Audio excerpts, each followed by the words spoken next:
Oh man, you're on the big screen.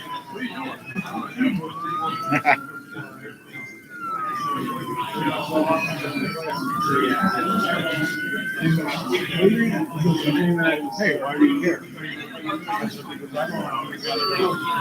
Hey, looky, man. Yeah, when I went to the certification. So we got the auction at 4. I was wondering, like, who's gonna run this camera? To do the auctions. We need a volunteer.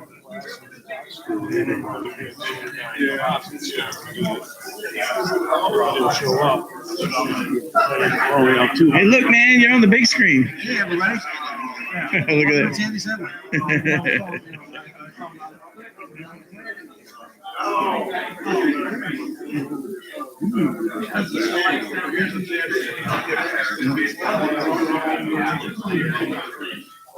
that. Yeah. One of these days I'll go back.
It doesn't matter right now.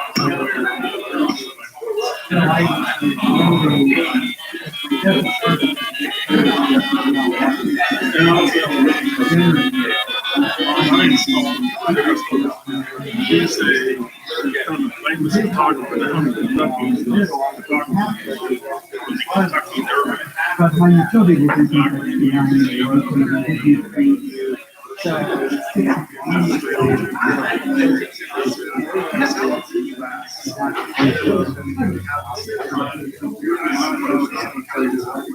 Super big step up, yes, like from that, yeah. Right. Yeah, you can just ground it on the head.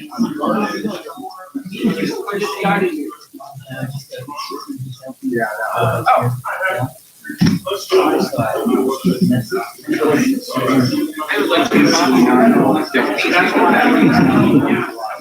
Hey man, you gonna fix that copyright strike or whatever?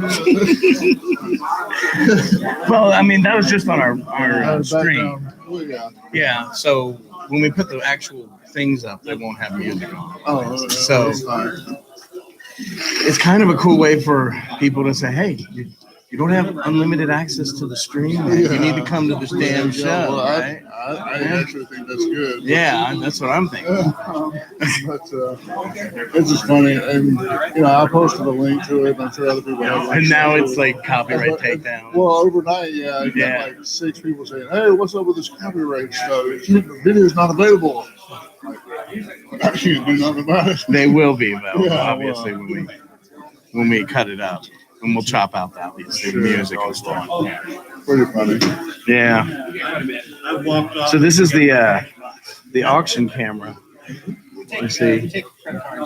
So we can point it at our stuff or whatever. However we're doing it. Somebody needs to handle this camera.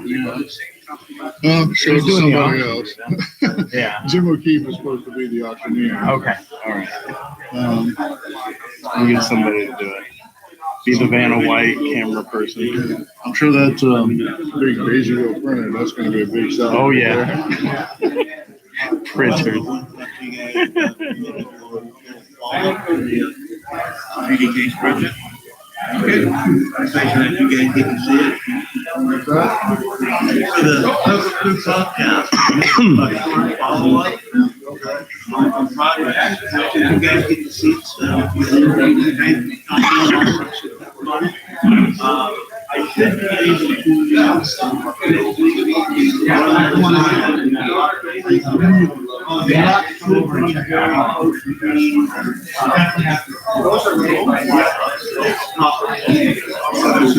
able trying real hard, be real careful on the CAD files.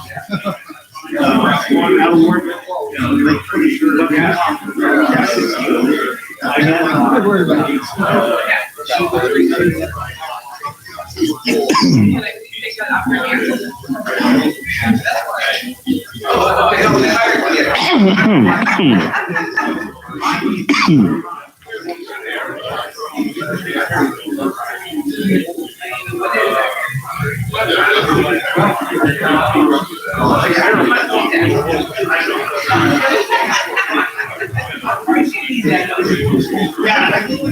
that's not even to say.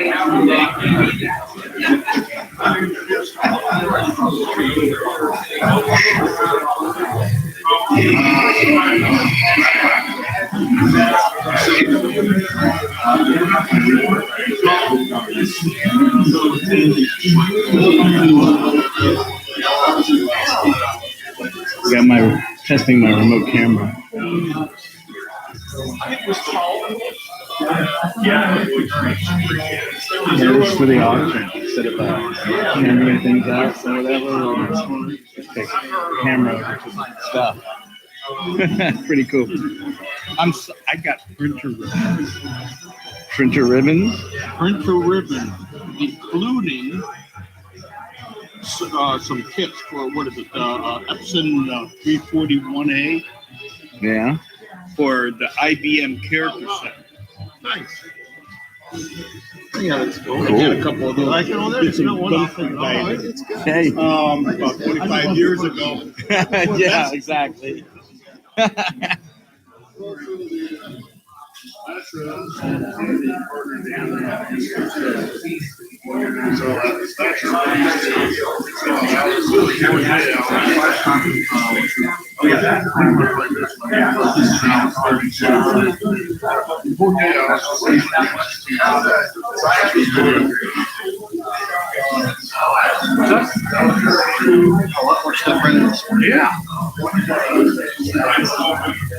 I'm waiting for us to pop the breaker.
Might have to hold the button. Okay. Yeah.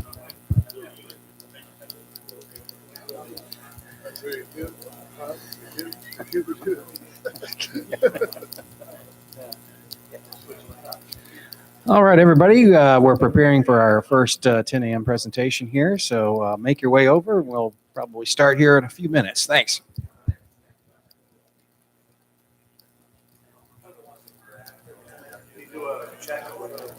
Hello, we're testing to see if we're on the air. I'm being nice to the microphone and not tapping it.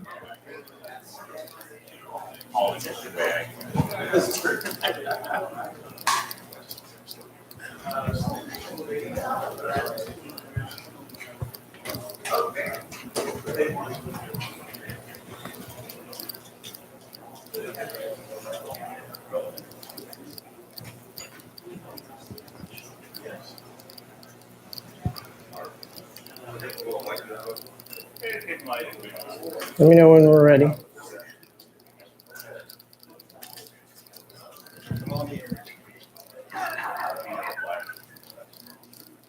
No, we're rebooting the monitor.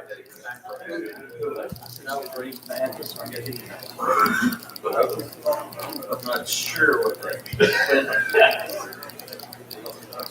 I don't know. I never understood it. It's like, okay.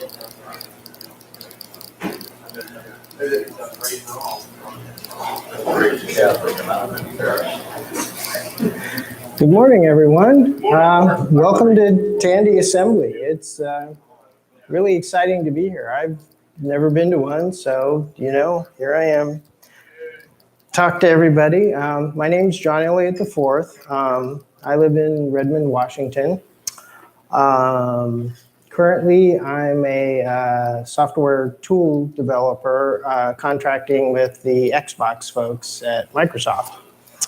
At Tandy, I was pretty much the Xenix kernel lead. I did the architecting and 68K coding, so drivers, 68K assembler, whatever that side of it needed. Frank Durda did all the Z80 work pretty much and maintenance, and we collaborated and schemed together and did awesome things with Xenix. I grew up in Oregon, a small town called Pleasant Hill.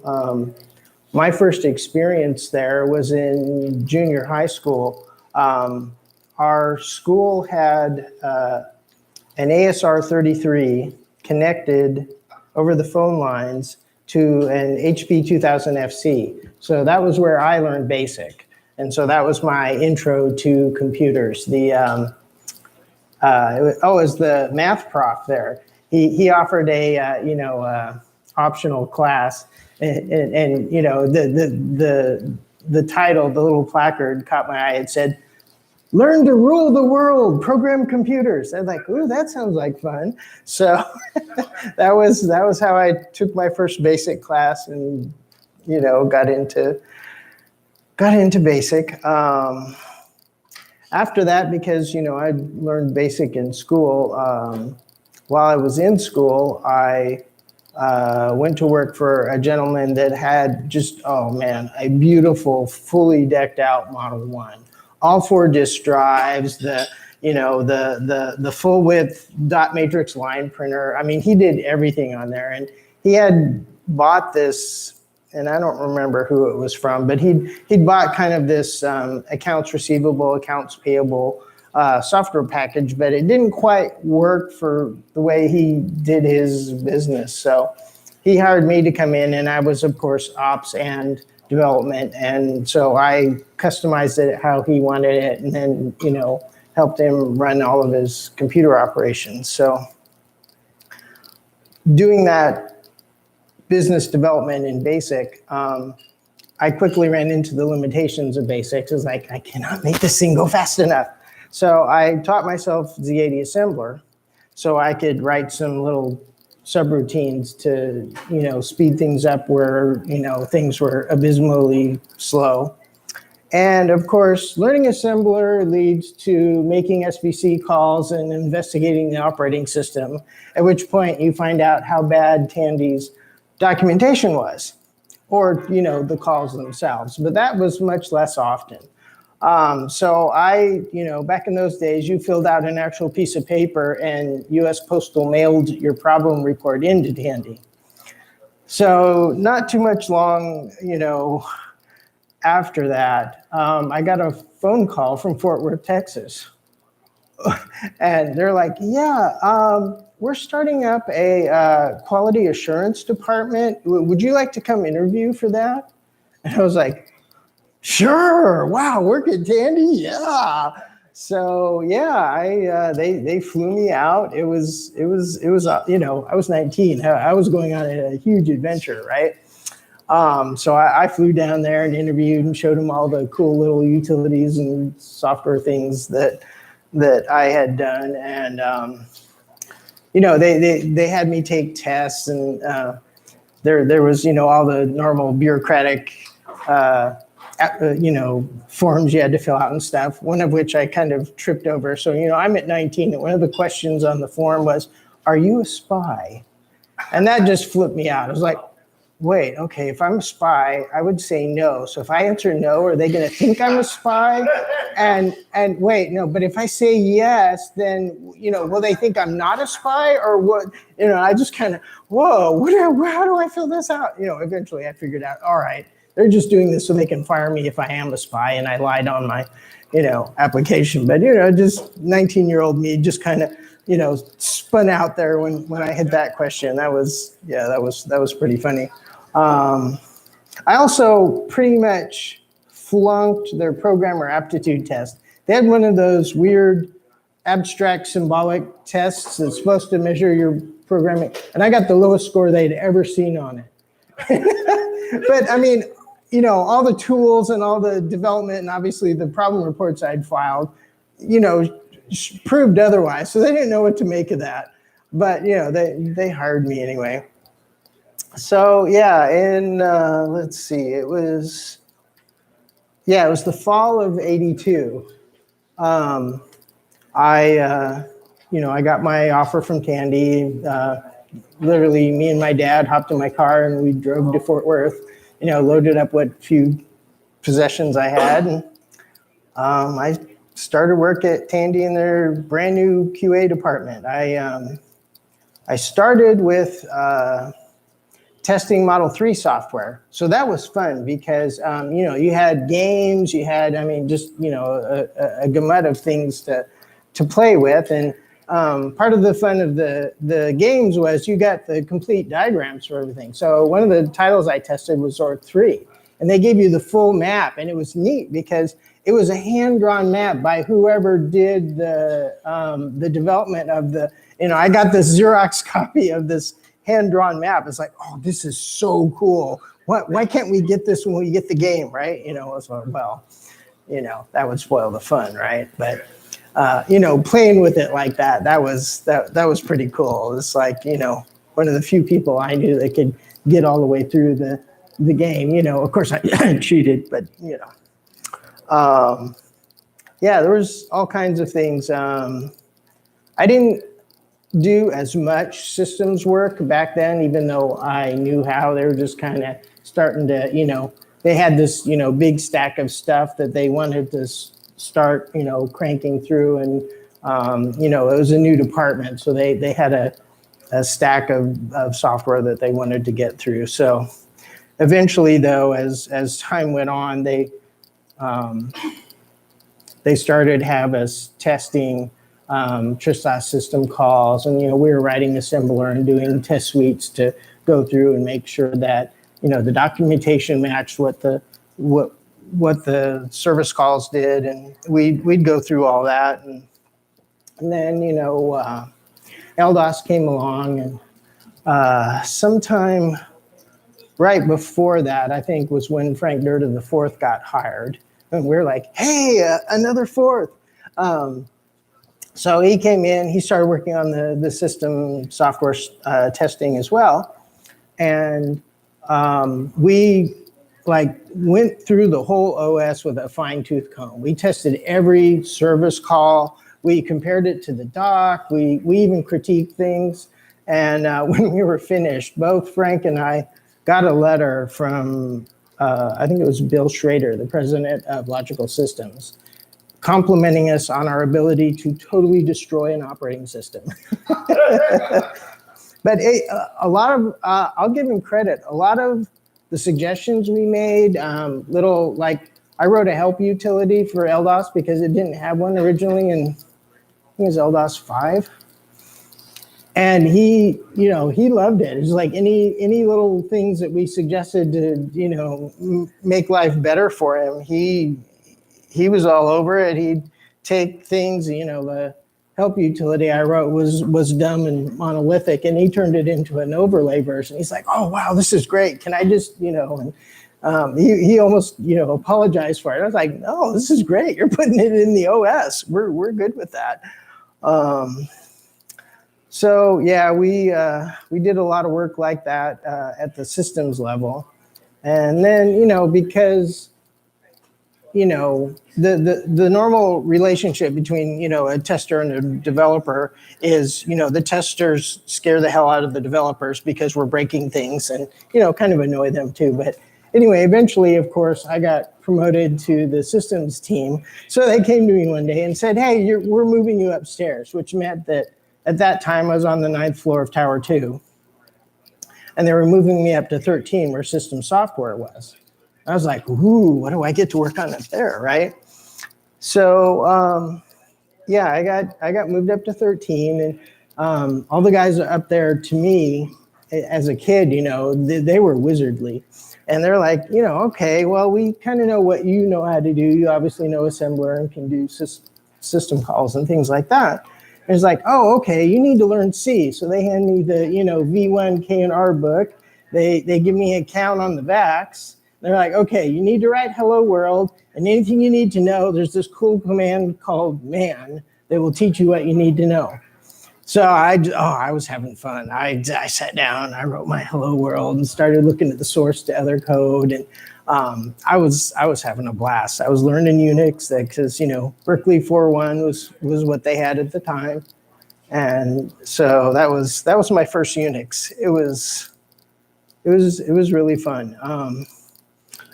Shortly after that was, or right in that time frame, actually, you know, the Model 16 came out. And unfortunately, it was hardware with no real OS to fully utilize the capabilities. Obviously, the Z80 could run anything that the Model 2 had. But, you know, the customers paid all this big money for a 68K system that really wasn't getting used. And the most it ever got used, we had what we semi-affectionately called bowling ball DOS, which was TRISOS 16, which basically treated the 68,000 as an add-on card that it would play with. It really didn't make effective use of it. There was obviously no software written for it that, you know, did anything that the business people really wanted. So there was a desperate need for an OS. And, you know, Tandy Management realized this. So right around that time, they contracted with a small firm called Charles River Data Systems. And they had a product that was a Unix alike called UNOS. So we spent the next 9 months working on drivers and things. They handled the kernel side and supplied, you know, compiled the utilities and did all that. They already had other 68K products that they ported their system to. So, you know, it looked like a win-win, right? They already have a lot of the, you know, processor architecture level stuff done. And, you know, we had our driver side in, you know, put the two together and bam, hopefully we have a, you know, quote unquote real OS that folks can put business software on. So we worked, yeah, about 9 months on that. You know, had some fun along the way. The gentleman that worked on the Z80 bootloader, we didn't really know what to put on the screen at the time. So being the amusing fellow he was, It cleared the screen and put up a single message, getting loaded. And naturally, management did not like that. I think it ended up getting changed just to loading. We like the original message, but management, what are you going to do? We got it all the way to where we made the very first, sort of experimental distribution set, right?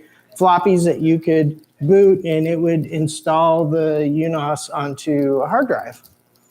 I'm saying it was experimental because it still had hard-coded,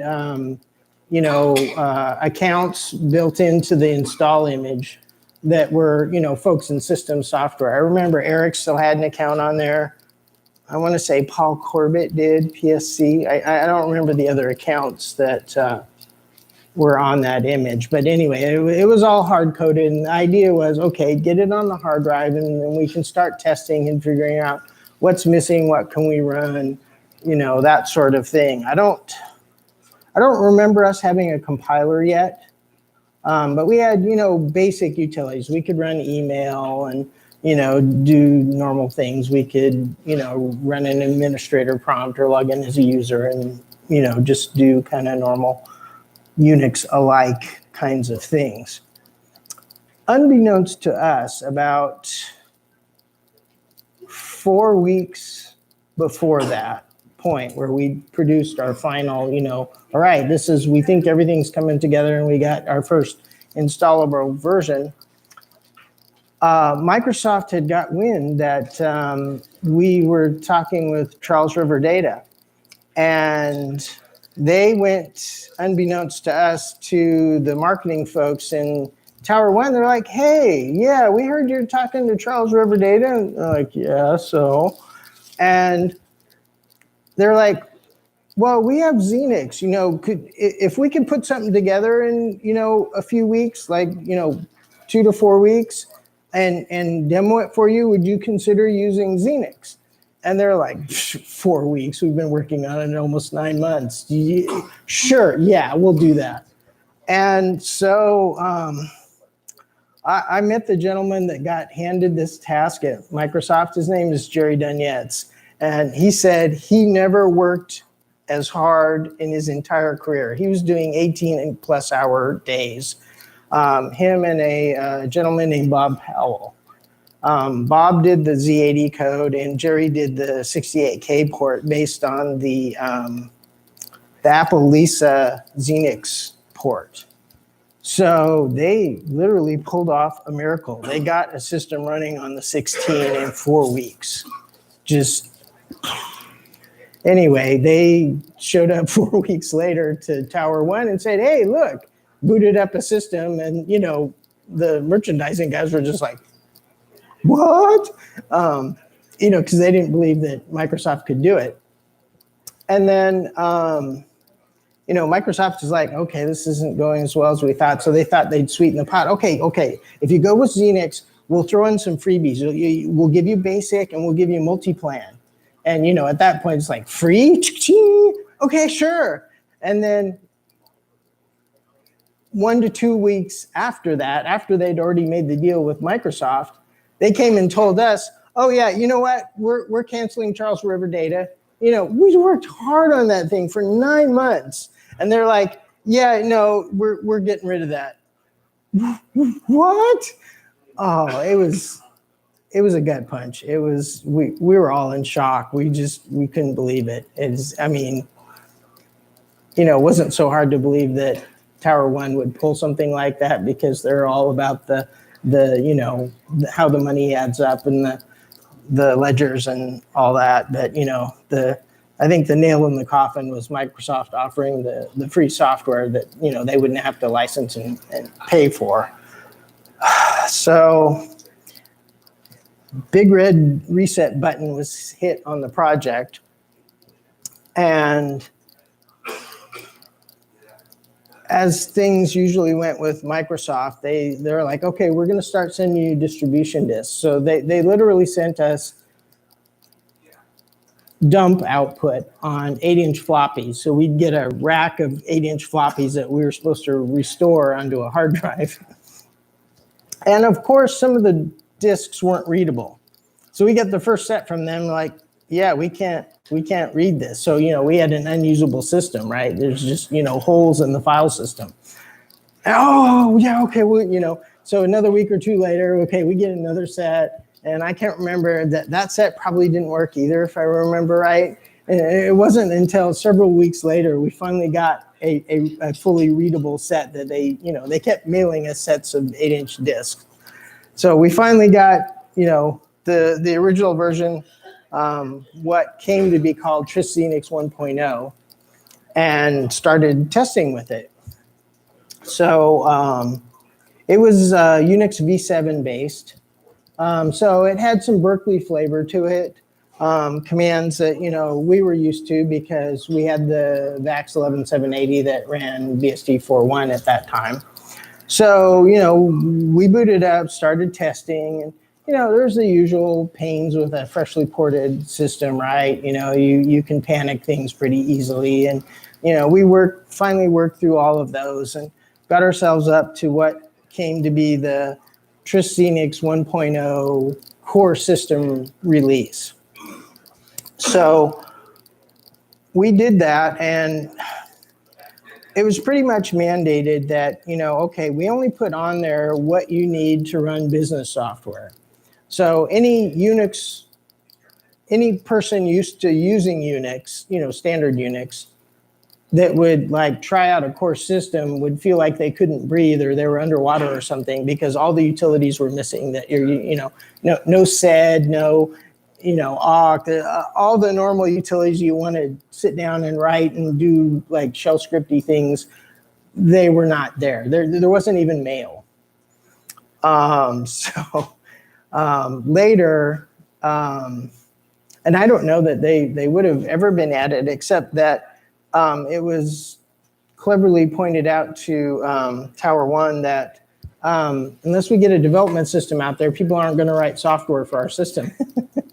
So that was when we were able to get all the stuff put back into Xenix and be able to use it on the Model 16 system. So later we compiled up everything. I had to build distribution disks for the development system, which meant you had all the include files, the compiler, everything you needed to do normal Unix development with. So that was nice, getting things in there.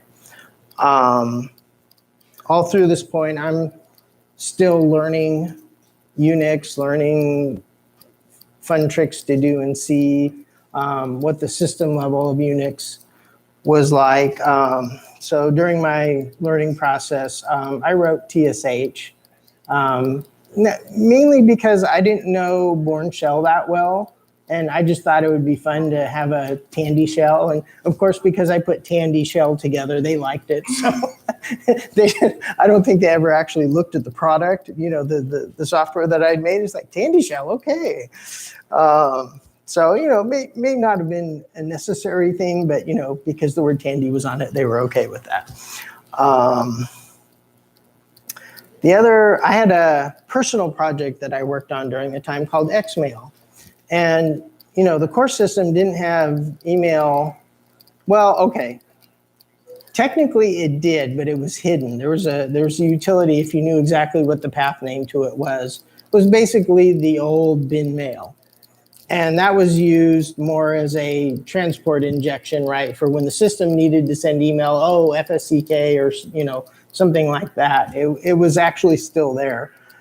So after playing with standard bin mail, I was like, I kind of like the Charles River Data email program better. It used single character commands mostly, and it wasn't in line mode, so it would grab your character the minute you typed it. You hit N and it would get new mail. So I wrote Xmail to be a little bit more like the Charles River Data systems mail. And, that was just my fun project that I worked on after hours and, learned a lot about email standards, RFC 822 and things like that. it was fun. And eventually it got to the point where they went ahead and included it on a Xenix release. So that was pretty neat for me.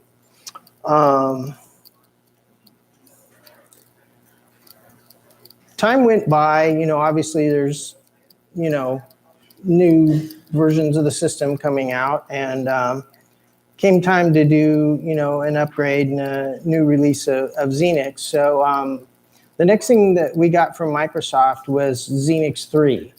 So Xenix 3 was based on Unix System 3, which meant there was a lot of Berkeley-ness that went away, which we didn't like. That just, we're pretty used to Berkeley stuff.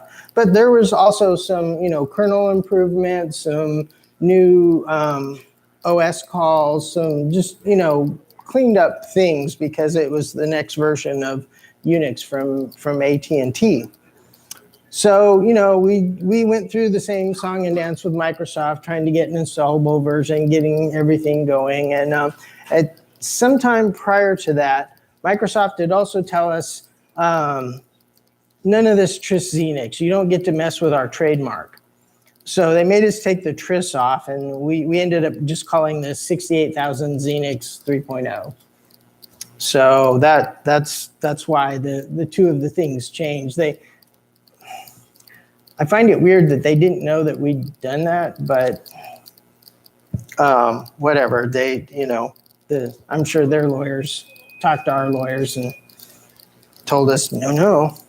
So the name got changed. We, built up the new distribution. Obviously, we had to make the development system for Xenix 3.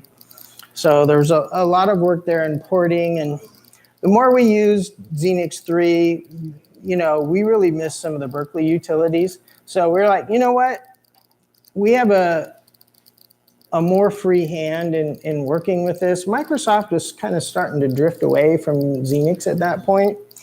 So we started porting Berkeley utilities that we liked, like W, other things that were missing from System 3 that just were nice.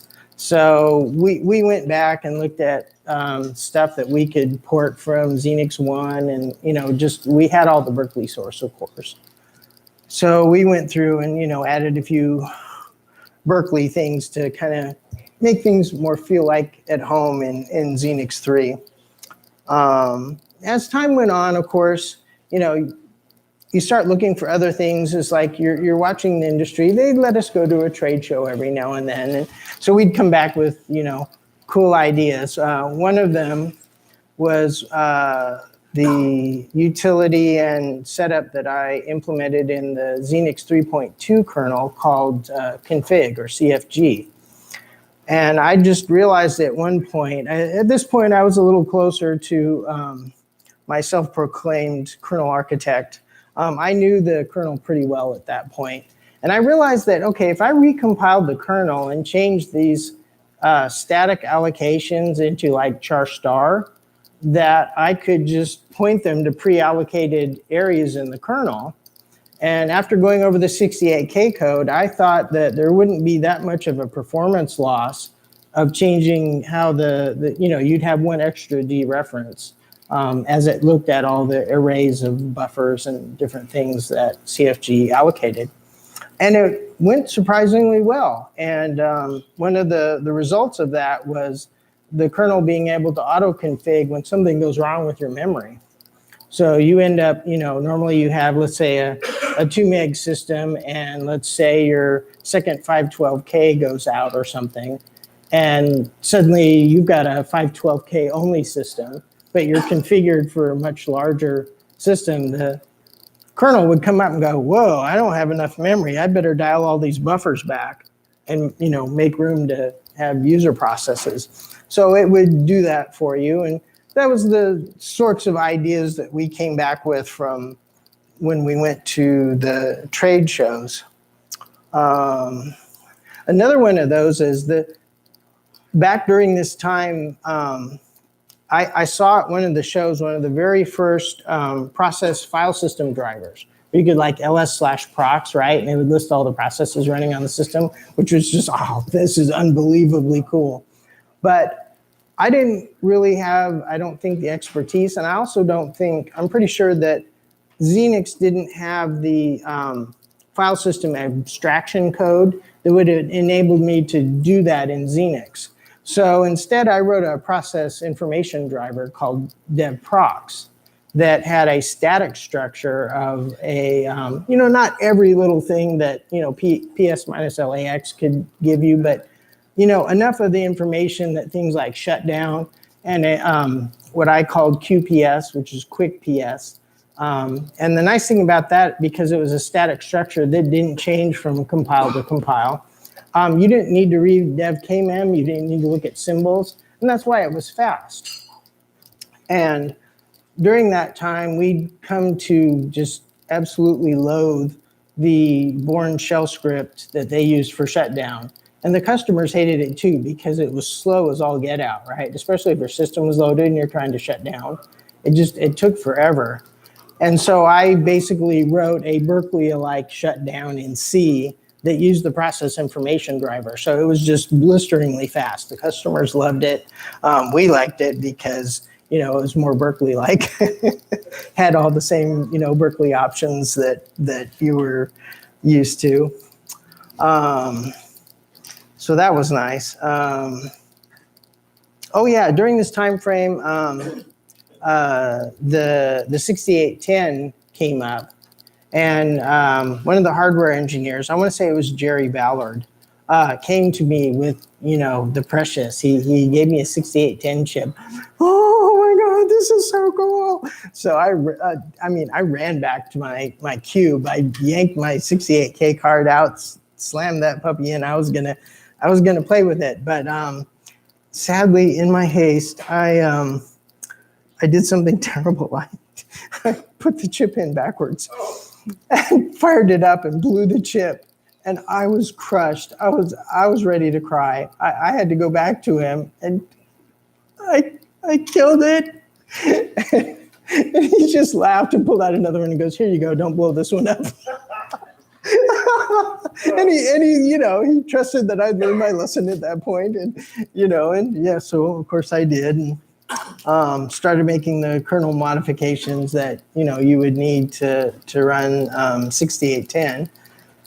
And so we got that, and we added that, I think, also to 3.2. So that was pretty neat. I got to see the new exception architecture that they added to the 68,000 and get that all running. Towards the end of its life, we had one last, hurrah of a project, and that was the MMU board. That was Jerry Ballard's baby.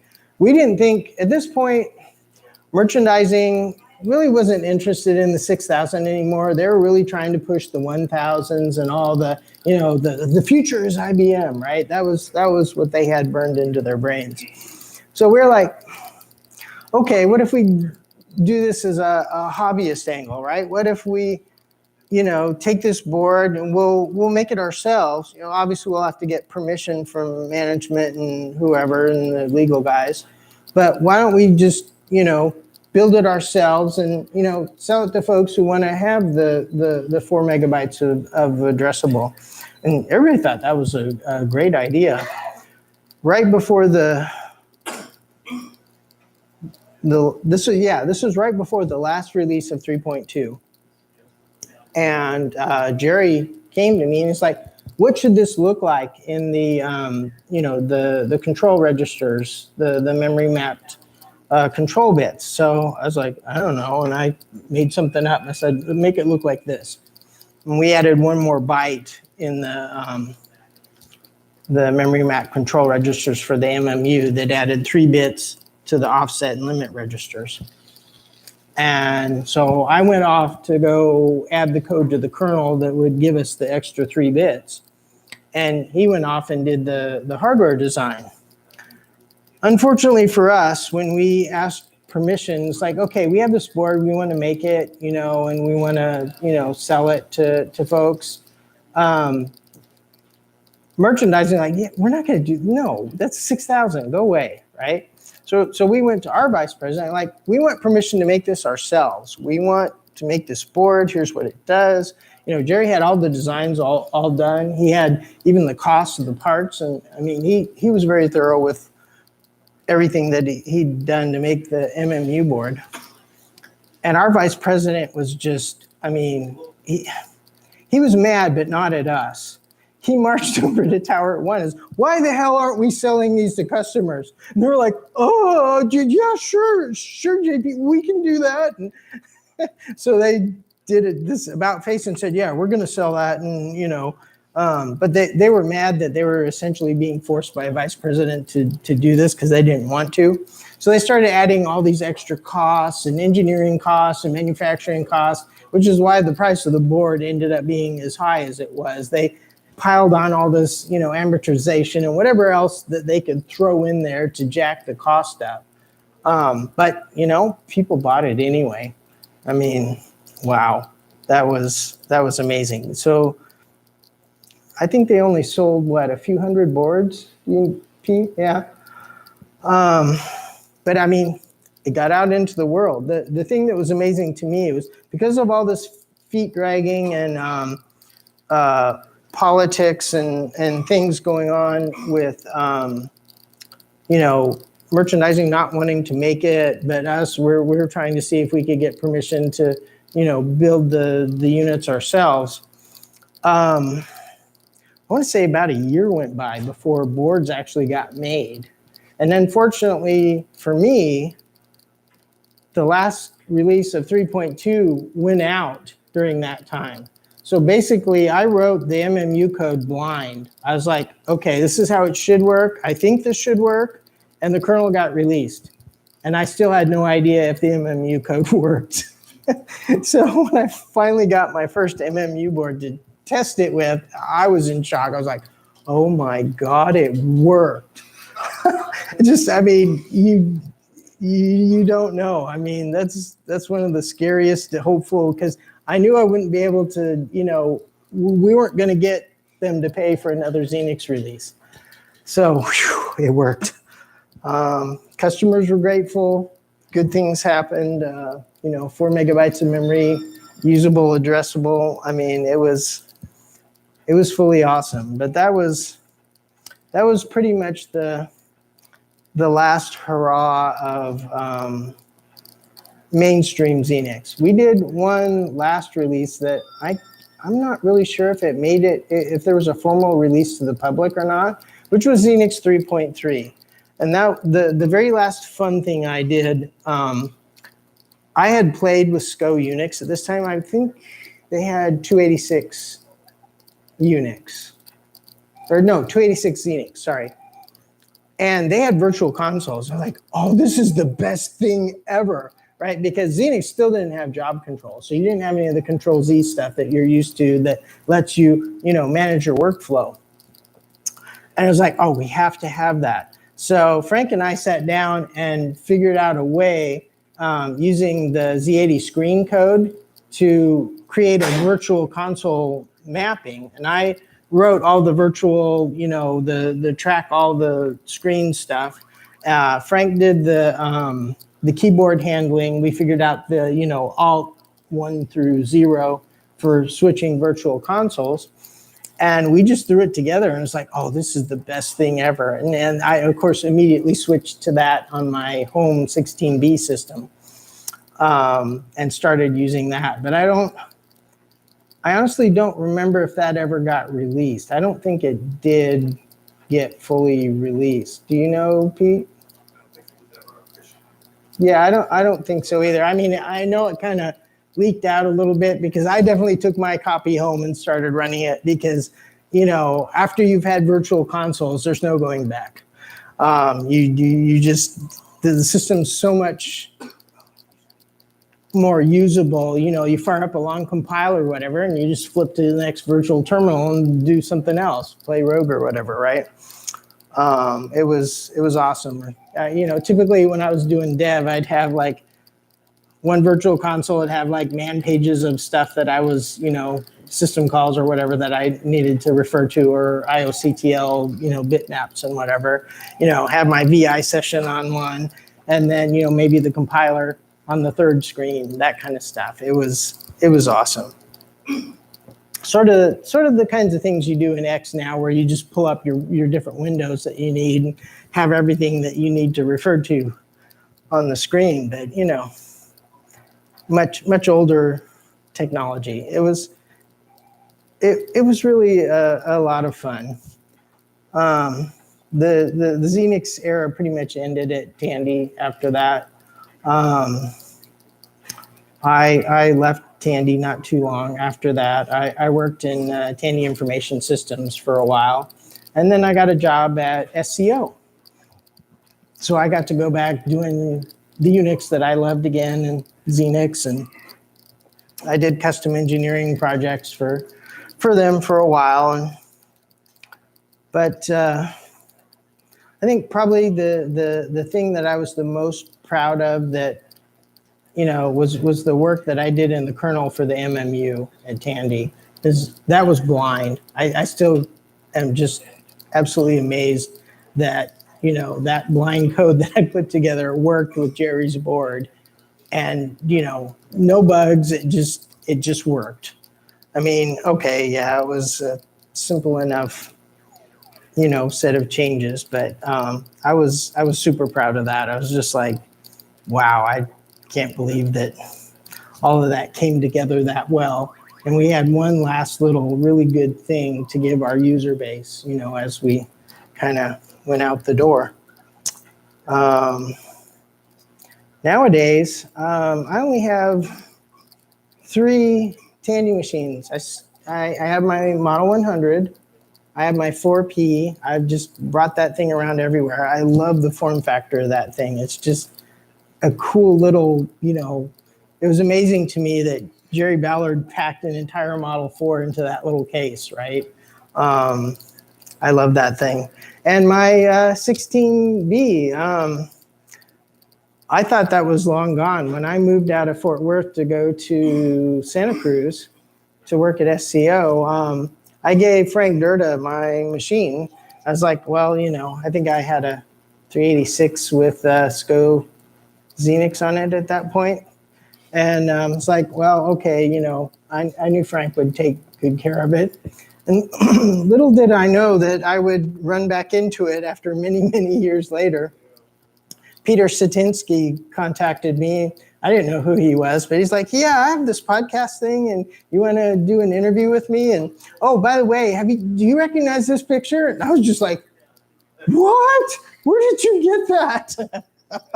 I was flabbergasted, but I could recognize it on site because my personal 16B, I used to have it at my house, and friends would come over and ask to play games or whatever on it. And they'd invariably see the light and the button on the front. Ooh, what's this do? Click.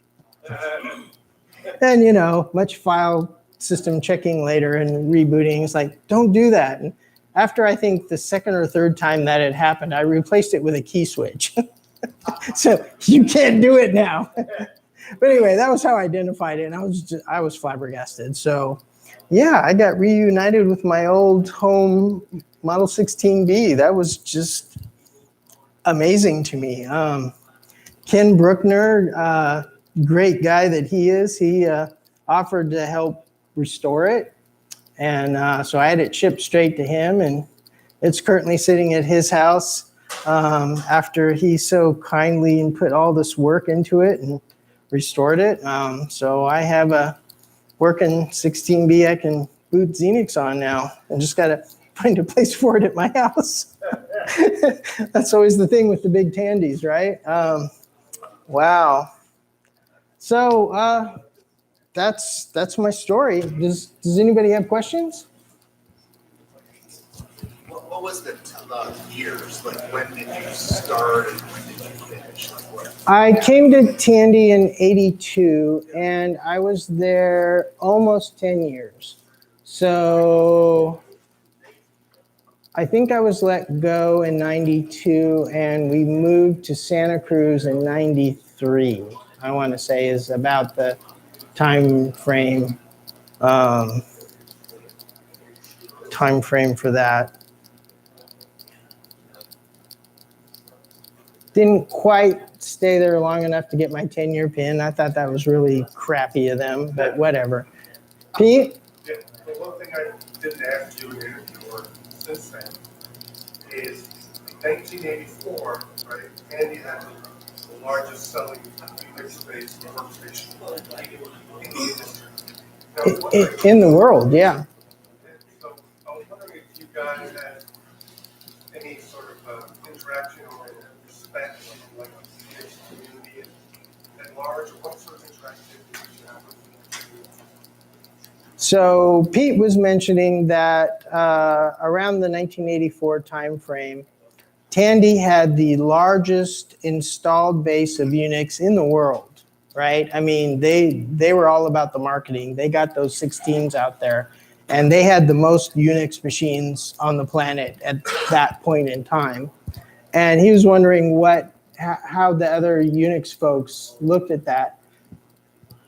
I think, from what I remember, they saw the TRS-80 and just kind of smirked. Especially if any of them had seen Tricenix 1.0. I mean, Unix Lite, and that's putting it nicely. They're like, that's a toy Unix. That's not real Unix. I mean, our hardware wasn't, demand paged. It wasn't anything like most people that are used to using Unix had, right? Our VAX had that. The VAX only had like 4 megabytes of memory that we had at Tandy. But, it was demand page. So you got down to a working set, right? And, it made the most of the memory that it had. The impression that I remember is that they didn't consider us real, Xenix. It's not even real Unix, right? So that's kind of how I remember that. Any other questions or comments or anything? Thank you.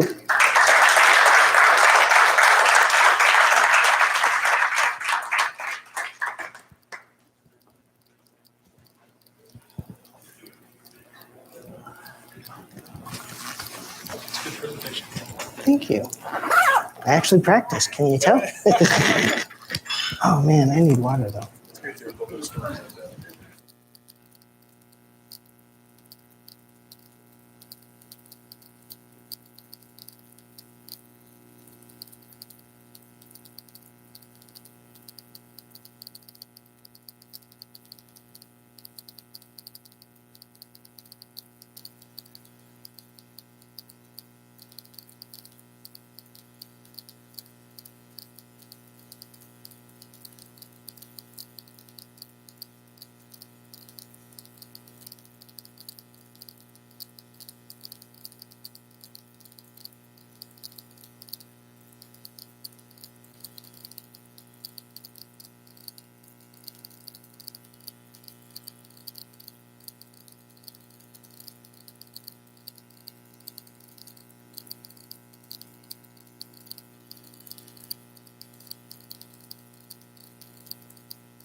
Hey, you got your Coco 3 yet?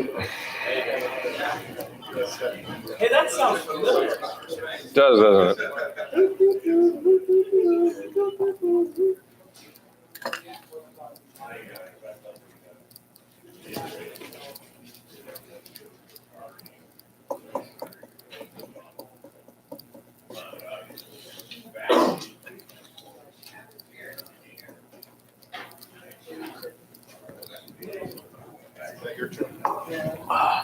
Hey, dude.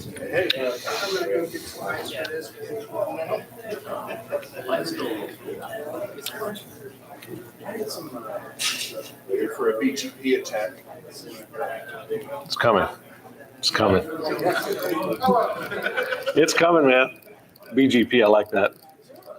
My dad used to, when I was a kid, he'd call me BG. That was kind of my nickname, BG. Yeah. BG.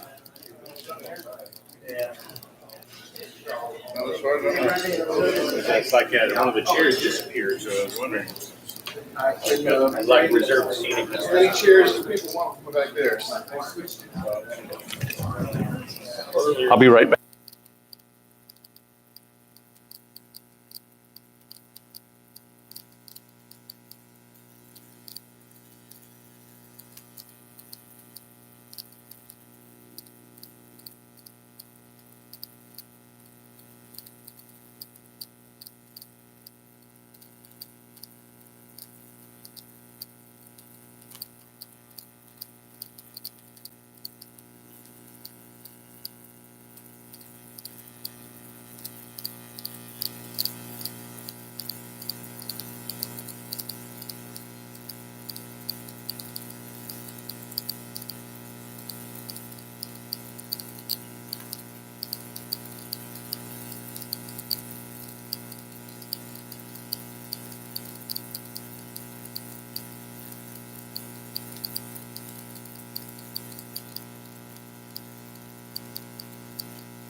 All right.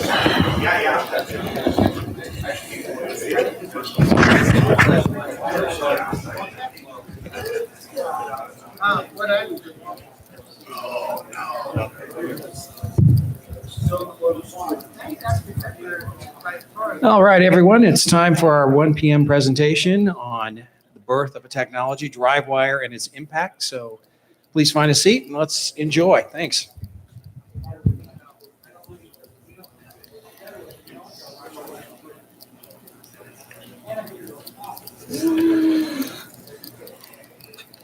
All right. Good afternoon, everyone. Mark, can you hear me back there? Way in the back? Okay, cool. Sound good? Welcome to my presentation, Birth of a Technology, DriveWire, and its Impact. My name is Boise Pete, and I'm going to talk to you today more as a storyteller, a raconteur. I'm not going to really get into too much technical depth unless the questions go that direction, but I want to give you a story of a technology and how it grew and changed over the years. I think you'll find it somewhat interesting. How many of you have heard of DriveWire before or used it? A few people? So, never have. So obviously the first question is, what is DriveWire? And to set that answer up, I'm going to show you this picture here. This is a Coco 3 sitting on a desk with a, not a multi-pack, but a similar type of technology. And on the right is the floppy drive. We all know what 5 1/4 inch floppy drives are. So the floppy drive is pretty much, it's available as a product you can find on eBay, but finding floppy disks, even 10, 15 years ago, was starting to get hard. Now it's getting really, really difficult. It's a legacy technology, you know, and so we knew it was eventually going to fall off the wayside. So DriveWire eliminates the floppy drive by taking a color computer, a cable, serial cable, and a modern computer. I have an iMac here, but this could easily be PC, Linux, box or even a Raspberry Pi. And it takes the floppy disk out of the equation, and it makes the PC or the Mac or the Raspberry Pi the server that serves up disk sectors to the COCO. So you get away from using the physical floppy drive and you replace it with literally the hard drive on the modern computer. So DriveWire is both a protocol and a product. And of course, bits just travel along the wire. That's basically what you're doing. You're just changing the medium. So when you look at what DriveWire does, the benefits it brings, obviously it does away with the dependence on the floppy, which is a good thing because floppies were going away at the time. The performance is pretty much on par with the floppy, not in some cases not quite as good, but when you average things out, it's not too bad.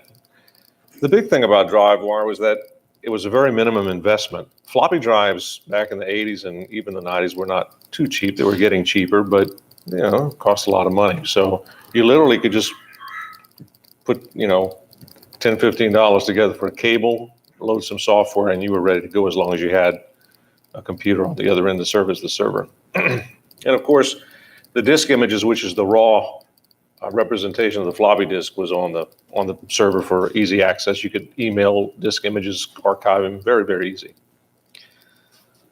So let's talk about how this all got started. I'm going to use a title from my favorite Emerson, Lake and Palmer song, From the Beginning. You guys like that group? It's an awesome song, by the way. So I think the story of DriveWire is best told using a timeline to show kind of the important milestones. And this is broken down into 11 events, probably a few more that I could have added. But over the span of 27 years, it all started in 1995 at a COCO Fest in Chicago. This is an ad for a product called HS Link. And if any of you COCO guys might remember this, it was pretty obscure. There was a gentleman by the name of Chris Decker who exhibited at COCO Fest back in the mid-90s. Maybe, Brian, you remember Chris? Yeah. And he had this product. I remember it sitting on the table. It was a X86, maybe a 386 at the time, running. It wasn't running any particular special software, maybe just a terminal program. But what was really impressive is that he was connecting the COCO 3, running OS9 Level 2 at the time, over the Bitbanger port, which is the 4-pin serial port on the back of the COCO, and running at baud rates of 38.4 and 57.6 kilobits per second.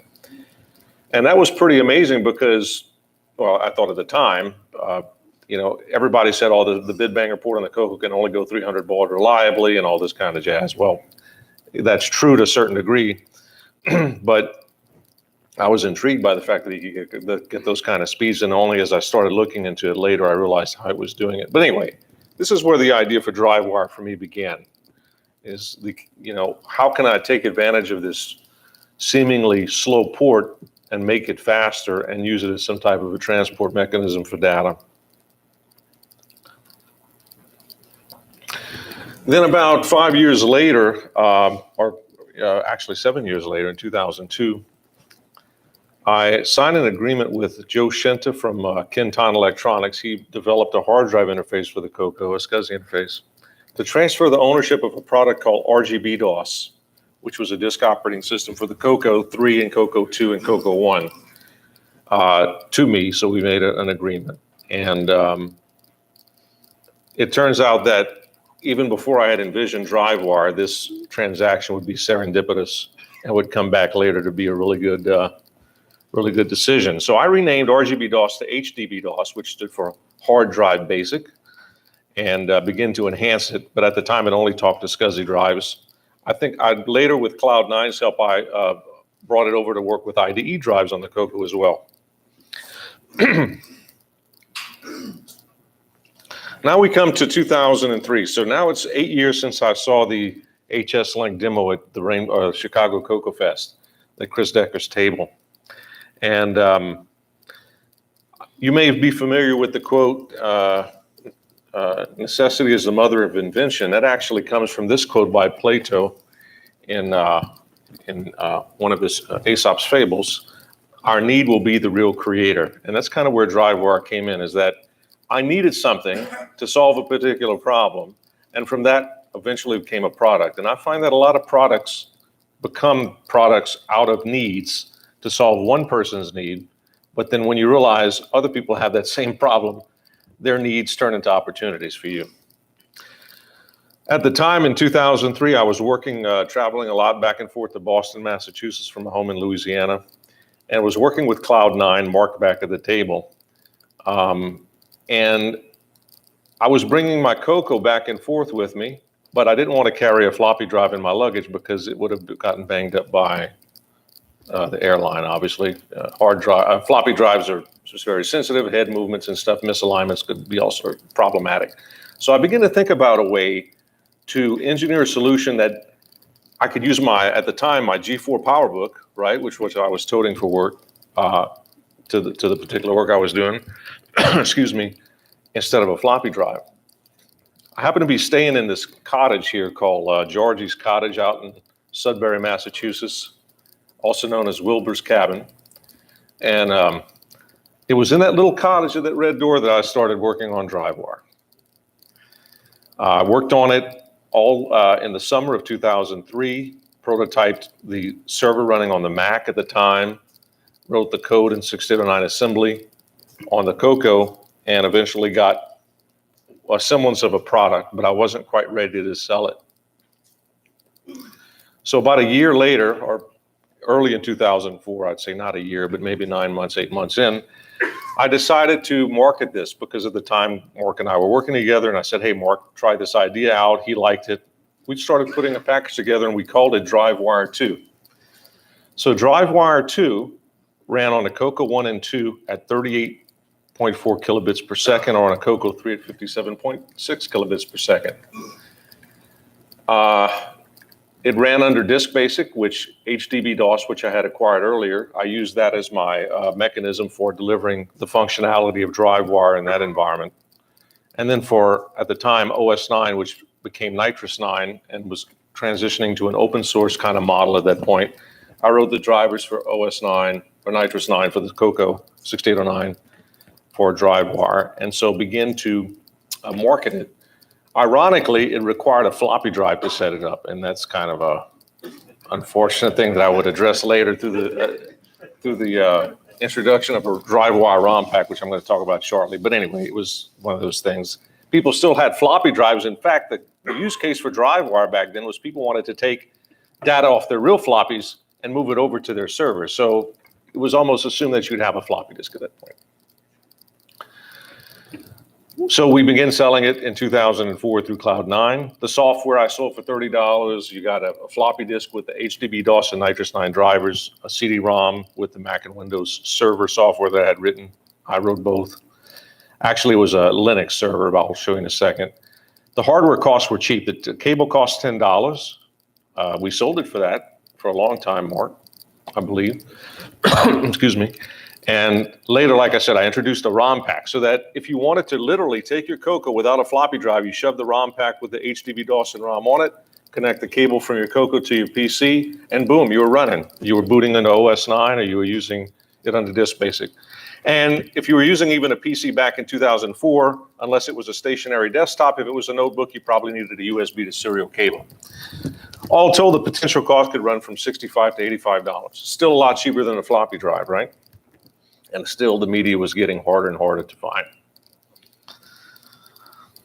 The first DriveWire server I wrote was in C. It's still on GitHub. And this is a screen capture of it. It uses the Curses library. So it was very, very portable, very easy to use. You set up your files. Your disk 0 would be a file, or disk 1, disk 2, disk 3 would be simply a file on your PC. You type in the file name, you set the Coco type for the baud rate, and then you could see the DriveWire protocol transactions at the top there as things would go forward. So we were off and running to the races, excuse me. But there was still some improvement to be made, and that's where DriveWire 3 came in 2005. So DriveWire 3, again, sold via Cloud9, incorporated some improved routines from a gentleman by the name of Darren Atkinson, who was gracious enough to provide some improvements. It kept the Coco 1 still at 30.4 kilobits per second, but it kicked the Coco 2 up to 57.6 kilobits per second, and the Coco 3 running double at 115.2 kilobits per second. So we got double the throughput on those two systems. We got rid of the requirement of having a floppy disk to set up the to set up HDB DOS. We also added printing support. So if you had a printer hooked up to your PC, you could print from the Coco to the PC, and of course it would print to the PC's printer, so you could get hard copies that way. Sort of a virtual routing system. I had defined at the time, and I partially implemented but never completed, a remote debugging specification, so you could, in theory, run a debugger on your PC or your Mac and single step through code on the Coco, and the DriveWire protocol would control that through software interrupts to go to the next instruction, stop, and so forth, and give you the stack and the register contents. But that protocol is defined. Again, DriveWire 3 for Disk Basic used HDB DOS, partitioned into the system into 256 virtual floppies, and it was very easy to use. There was some intricacies in terms of switching back and forth between using a real floppy disk and a DriveWire virtual floppy disk, but it worked pretty good, and it allowed a lot of people to just go and download disk images and start loading them up. What was particularly interesting for me as an OS 9 guy was the Nitrous 9 code. I was really happy with this. OS 9, of course, is the multitasking operating system that the color computer runs because it's a 6809 based system.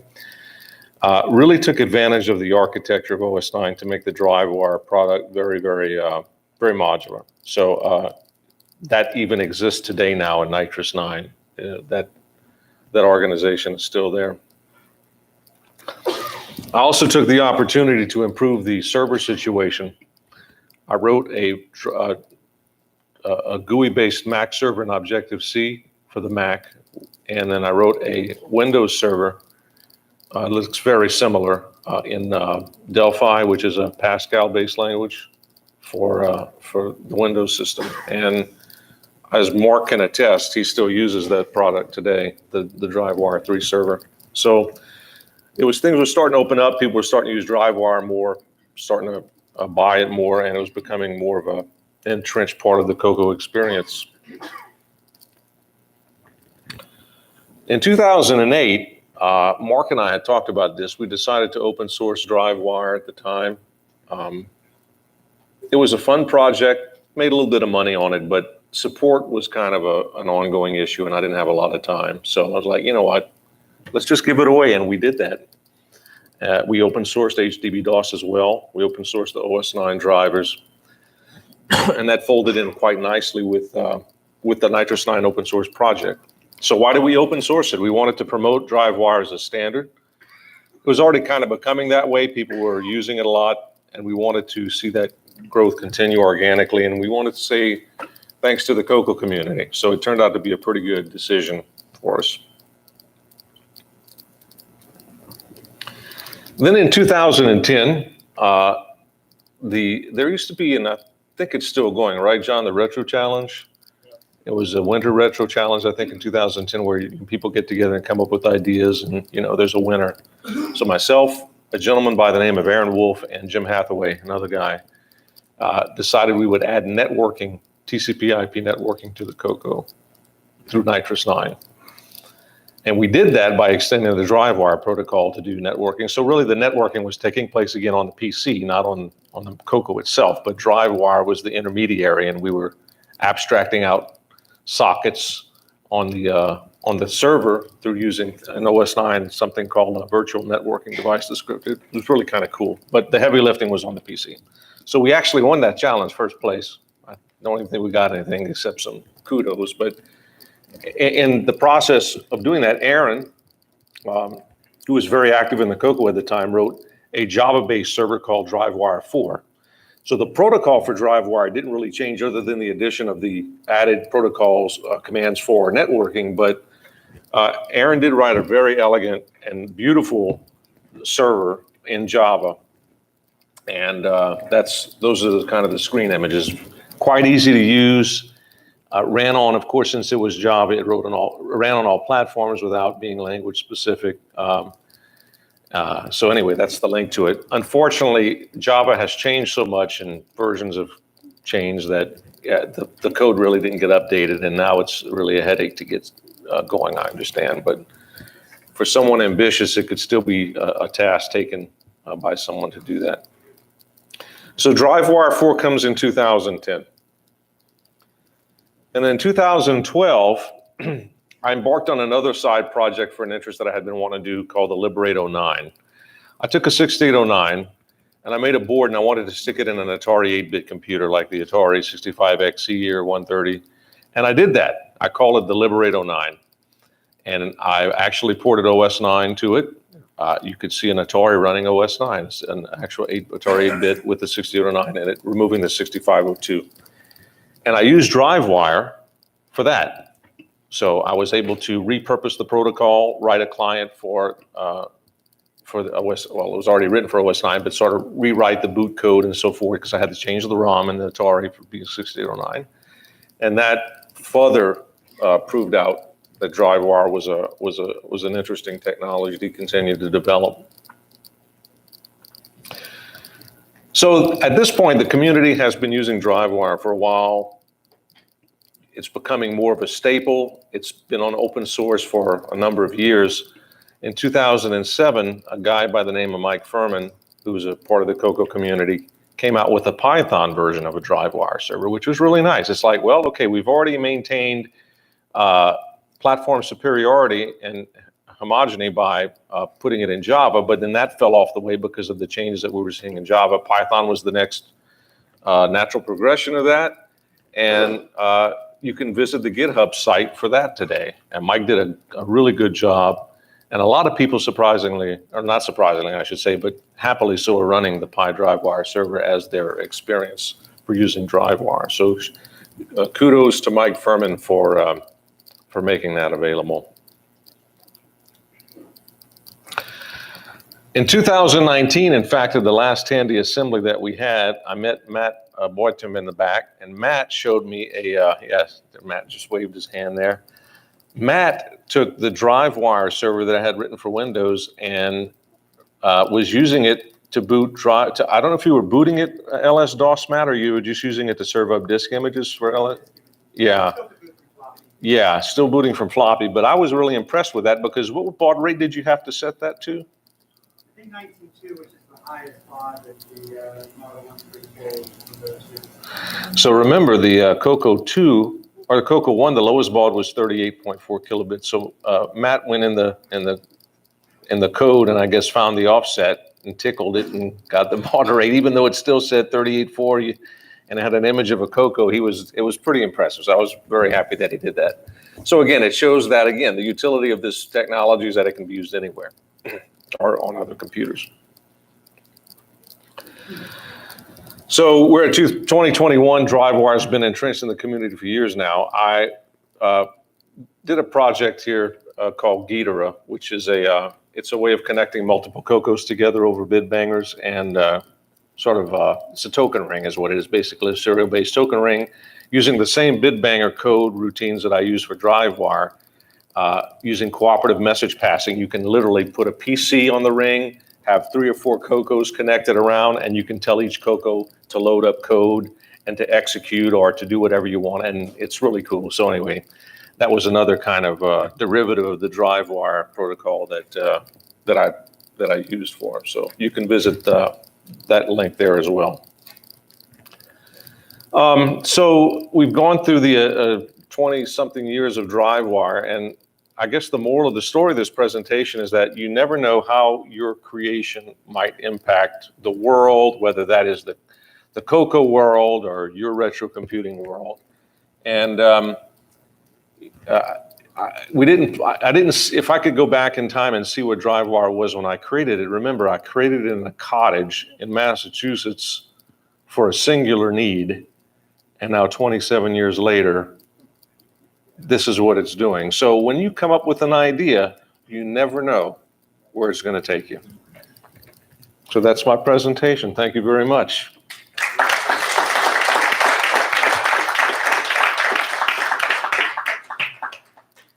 Any questions? Okay, so when DriveWire was introduced, there were people using disk images mostly for, at that time, I guess, the Vavasor emulators. I don't even know if there were any other emulators of merit at that point, but mostly for emulators. Now, DriveWire is not the only game in town. There's a technology, specifically the Coco STC. The Dragon MMC is a similar thing. There's a couple other technologies out there for serving, for replacing floppy disks with STC cards or whatever. But they're based around disk images. And in the community, at least, well, I don't know about the latest ones, but the disk images that have existed the longest, they were created so people could run stuff on DriveWire. Do you have any opinion or influence or insight about this culture of disk images that DriveWire has Shepherded or something? Yeah, exactly. Like, in what way? Like, do I think DriveWire is responsible for that? Well, I mean, did DriveWire create the culture of disk images? Did it somehow contribute to how they're created? So, for example, Coco STC can support different disk images, including ones that are very precise and can replicate. Right. DMK and so forth, yeah. And that sort of stuff. Some emulators supported either the same images or different, similar images, whereas DriveWire couldn't do it anyway because it didn't have the hardware. Right. Do you think that's an impact? Is there anything significant about that, or well, have you ever thought about it? Disk images were around before, as you indicated, right? So it wasn't a new idea. I don't know if DriveWire influenced it. I think what happened is DriveWire didn't require the overhead that was in the floppy disk, sector information that kind of tags along with the DMK file format.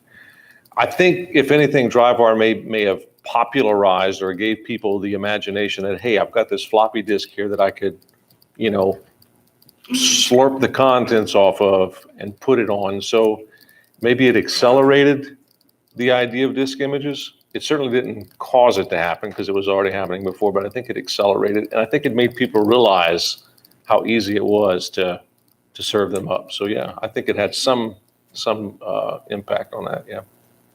Cool. Yes, sir. Has the Python implementation superseded the Java? Yeah, the Java implementation is stale. It's just old and it hasn't caught up with the changes in Java itself and some incompatibilities. Yeah, I would say the PyDriveWire is the way to go.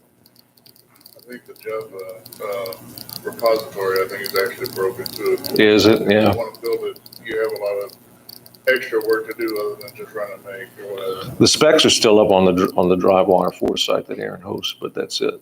Specifications are there. You had a question, sir? Yeah, I saw a slide that had Atari and Apple on there. Are there other clients then?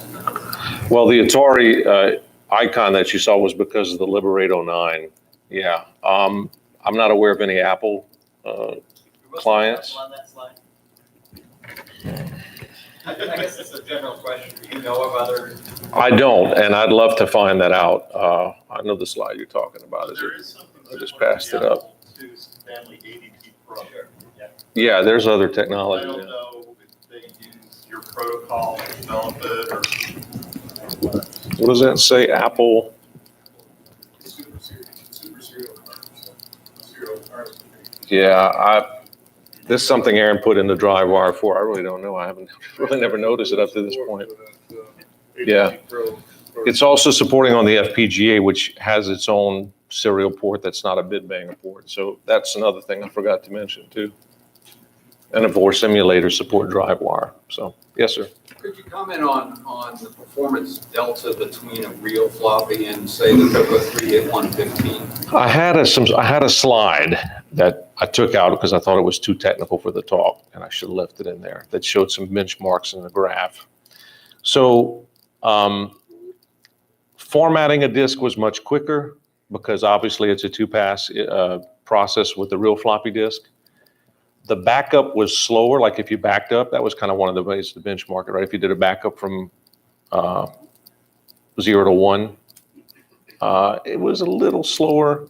Loading up programs were slower, but you kind of gained a little bit of benefit because you didn't have to have the physical head seeking. You could just go ask for a sector and it was there. At 115.2, it got a little better. It wasn't a total 100% increase or decrease in time because there's still some overhead. And another thing I forgot to mention is that Darren Atkinson actually came out with some bid banging routines that brought the bid banger up to 230.4 kilobits per second, which is twice 115.2, but those were somewhat unreliable and it required a special modification of the drive wire cable using the CD line on the 4-bit port of the bid banger. I never used it. I just preferred to use the 115 and felt it was more stable. But what's interesting is that things like the FPGA can run much faster. So you're not limited technically to the serial ports to 115.2. You can go as fast as any serial port can go. Even Mark has even designed some hardware that uses the drive wire protocol to talk between devices on a bus. So it's, there's the protocol which defines the bytes and the transfer mechanism. So, but anyway, back to your question about floppy disks, a little bit slower, but you didn't have to have a floppy drive. You didn't have to have the cost of having a controller. You could homebrew this thing pretty easily, and that was the big attractiveness of it, I think. So you sacrificed a little bit of speed for that. Yes, sir. So, did you, while you were visiting that cottage in Massachusetts, did you achieve the dream of not bringing along your floppy drive? I did, yeah. It took a little bit of time, but I did. And what I was doing is I had gotten it working pretty early on, but to really productize things at Cloud9, we wanted to write a manual. We wanted to test it out. We wanted to make sure that, it worked. And even, I'm pretty good at 6809 assembly language, but Darren's routines that came out in DriveWire 3 were just doing even more clever stuff than I was. And so there were a couple of things that would, a couple of times that you get these weird timing issues where it would time out with the DriveWire 2 product even, that I'll admit, I just didn't think about doing it the way Darren did. And Darren's code shrunk it up and tightened it up. So yeah, I got it. I achieved the dream at the place. So the other question I had was, when I first heard you use DriveWire, it was with cassette. Yeah. That was something you didn't mention. When did that come on? That came in DriveWire 3. That's part of, by the way, DriveWire is all open source. It's on part of the Toolshed project, which is on SourceForge. So the idea there was if you really, really wanted to, strip away, not even burn a ROM and make your own ROM cartridge, you could create a cassette, and there's a cassette file. So I take HDB-DOS, make a cassette file with the cross tools on PC or Mac or whatever, and you could load up it's a WAV file, or you could put it to a real cassette and basically, wait 35, 40 seconds to load up the DOS on there and boot it up. Yeah. So there was that. There was a ROM that had HDB-DOS, and I even made a ROM that went in the motherboard that replaced the BASIC on the Coco, that you turn the Coco on, it would just go into the DW-DOS boot. So you could, there was like 5 or 6 different ways to do it. It was really kind of clever. So, any other questions? Yes, sir. There's a question online from Kevin Phillipson. Mm-hmm. Hey, Kevin. He says, can you give more details on how you achieved 115 kilobit on the bang port? Yeah, so that's a good question. This is a technical thing. It's interesting. I'll try to make it brief. It turns out that this 300 baud limitation that was, touted on the Coco and the bid banger port was the fact that if you wanted to multitask under OS 9, you had to keep interrupts unmasked for as long as possible. The trick is that it's a very cycle dependent set of 6809 routines that you hone in. There's a read routine and a write routine on the bid banger that basically you pass in a pointer to a buffer and a length, and that goes out to the bid banger. Or you pass in a pointer to a buffer and a desired length that you want to read. So you write assembly language code that basically bit bangs out at a specific time, knowing the cycle rate or the clock rate on the Coco. That's how I achieved that speed. So you converge to a maximum that you can do, which was 115.2, right? For a given Coco 3 that ran at 1.78 megahertz, or half of that for a Coco 2 that ran at 0.89 megahertz. That was your maximum achievable baud rate, within the strata of baud rates, one in 19.2, 38.4, and so forth. So that's what I did. And ironically, you think that the faster you go, the more CPU you have to use. Well, that's not the case. The faster you go, the tighter your code has to be. But the advantage is that you can get your data out quicker so you don't have to mask interrupts as much. So the faster you go, the smoother experience you get. So you get a win on that side as well. Good question. Thank you for that. Any other questions? All right. Thank you very much. It's very enjoyable. Appreciate it.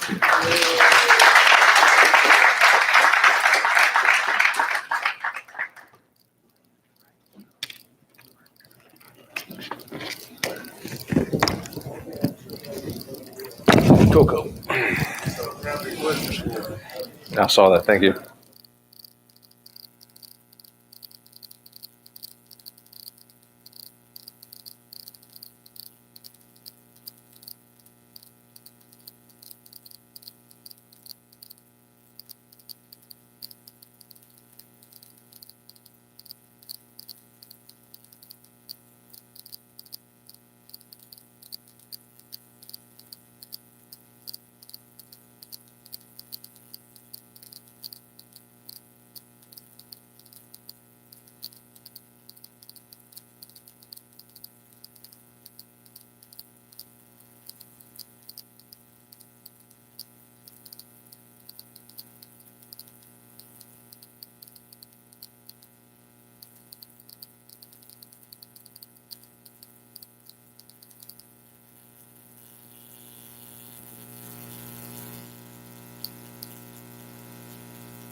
Got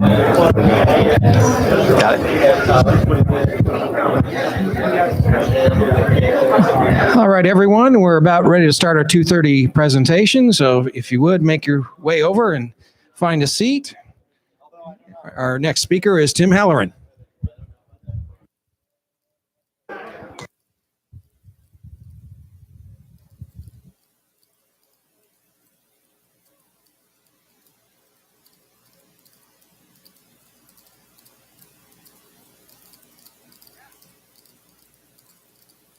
Ask me what a cocoa is? Nope.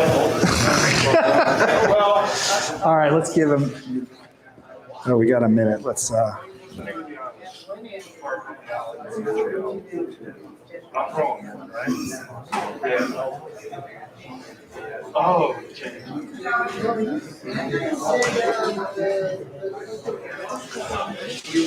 All right.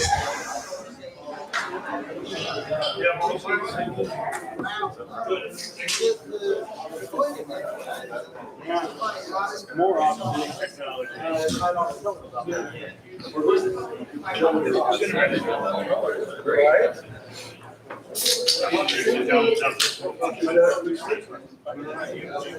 All right. Come on over and settle down.